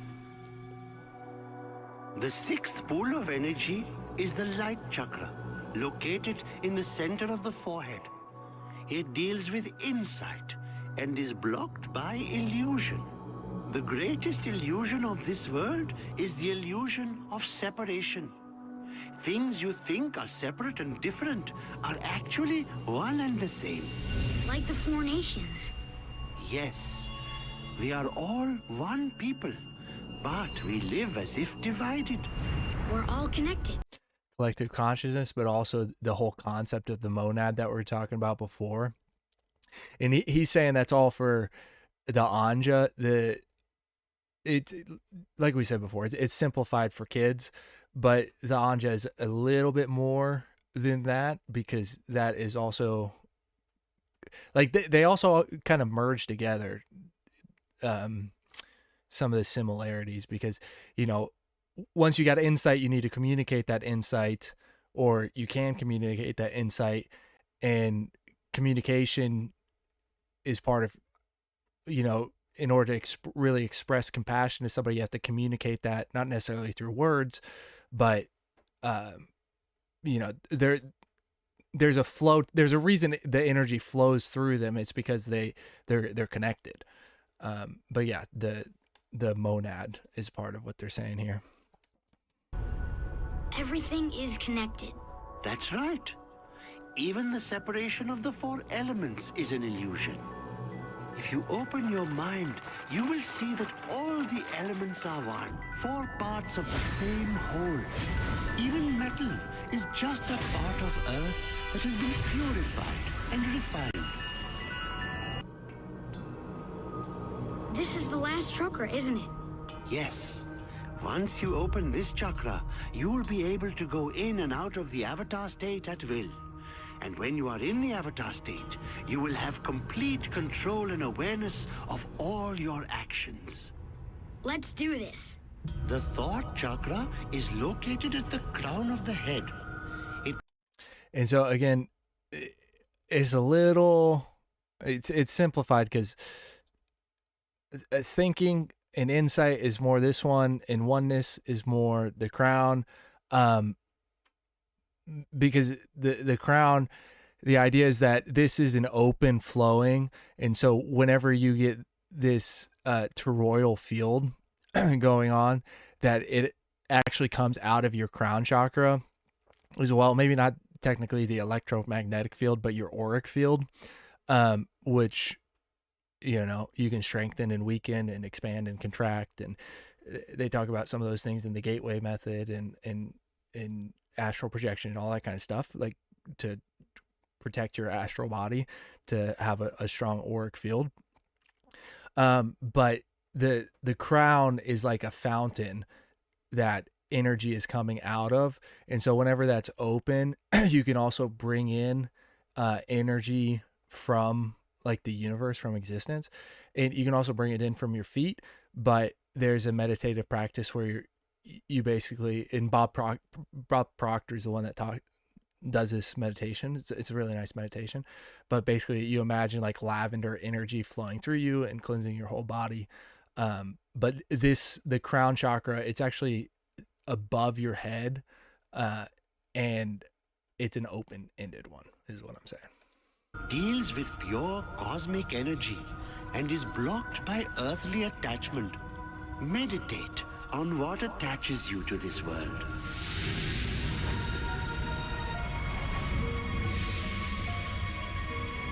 Now, let all of those attachments go. Let them flow down the river, forgotten. What? Why would I let go of Katara? I love her. So they're talking about detachment, and detachment, non-attachment is super important. Like, you have to go through that. The problem with detachment and non-attachment is that you can get tricked up in it and caught up in it and then stop caring about everything. And so there's a form of practicing or living where you're like non-attached but attached, if that makes sense. Like, you're still very much living in the world, still very much connected to everything, and have that ego consciousness moving through existence while having non-attachment to it. So it's not that you don't care about it, it's not that you don't interact with it, it's none of that stuff. It's that there's like it's like a freedom. You go like, things freely flow to me and they can freely flow away from me. It's like the things that I'm not in control of, those can come and go. And if I, cling on to them too hard, then that's going to hurt both things. So you have to allow them to enter and exit, but you also appreciate them while they're there. And like doing the previous chakras of the grief and things like that allows for that to happen, because you can appreciate the things while they're there, and then whenever they're gone, you can grieve and appreciate the time that you had without having the clinging attachment that is unhelpful. That's actually negatively I was gonna say negatively beneficial, but you know what I mean. Learn to let her go, or you cannot let the pure cosmic energy flow in from the universe. Why would I choose cosmic energy over Katara? How could it be a bad thing that I feel an attachment to her? 3 chakras ago, that was a good thing. You must learn to let go. I'm sorry, but I can't let go of Katara. And to master the Avatar state, you must open all the chakras. Surrender yourself. Okay, I'll try.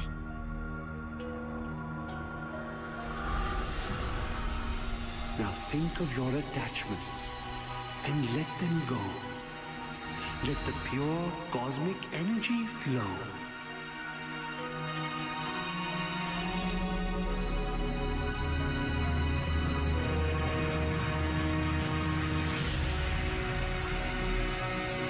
So that pattern that he just saw, that higher self pattern, this is basically the soul patterning that we were talking about earlier. Like the higher self, soul pattern, whatever you want to call it, that's basically what's being depicted here.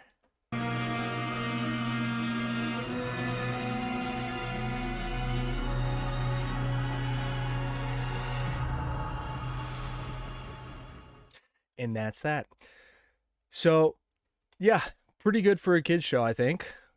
Pretty accurate enough to get the gist of it. And I think that is it for me tonight, guys. I hope you enjoyed this stream. A little different. Ended up being a lot longer than I expected, but we kept going on, getting on tangents.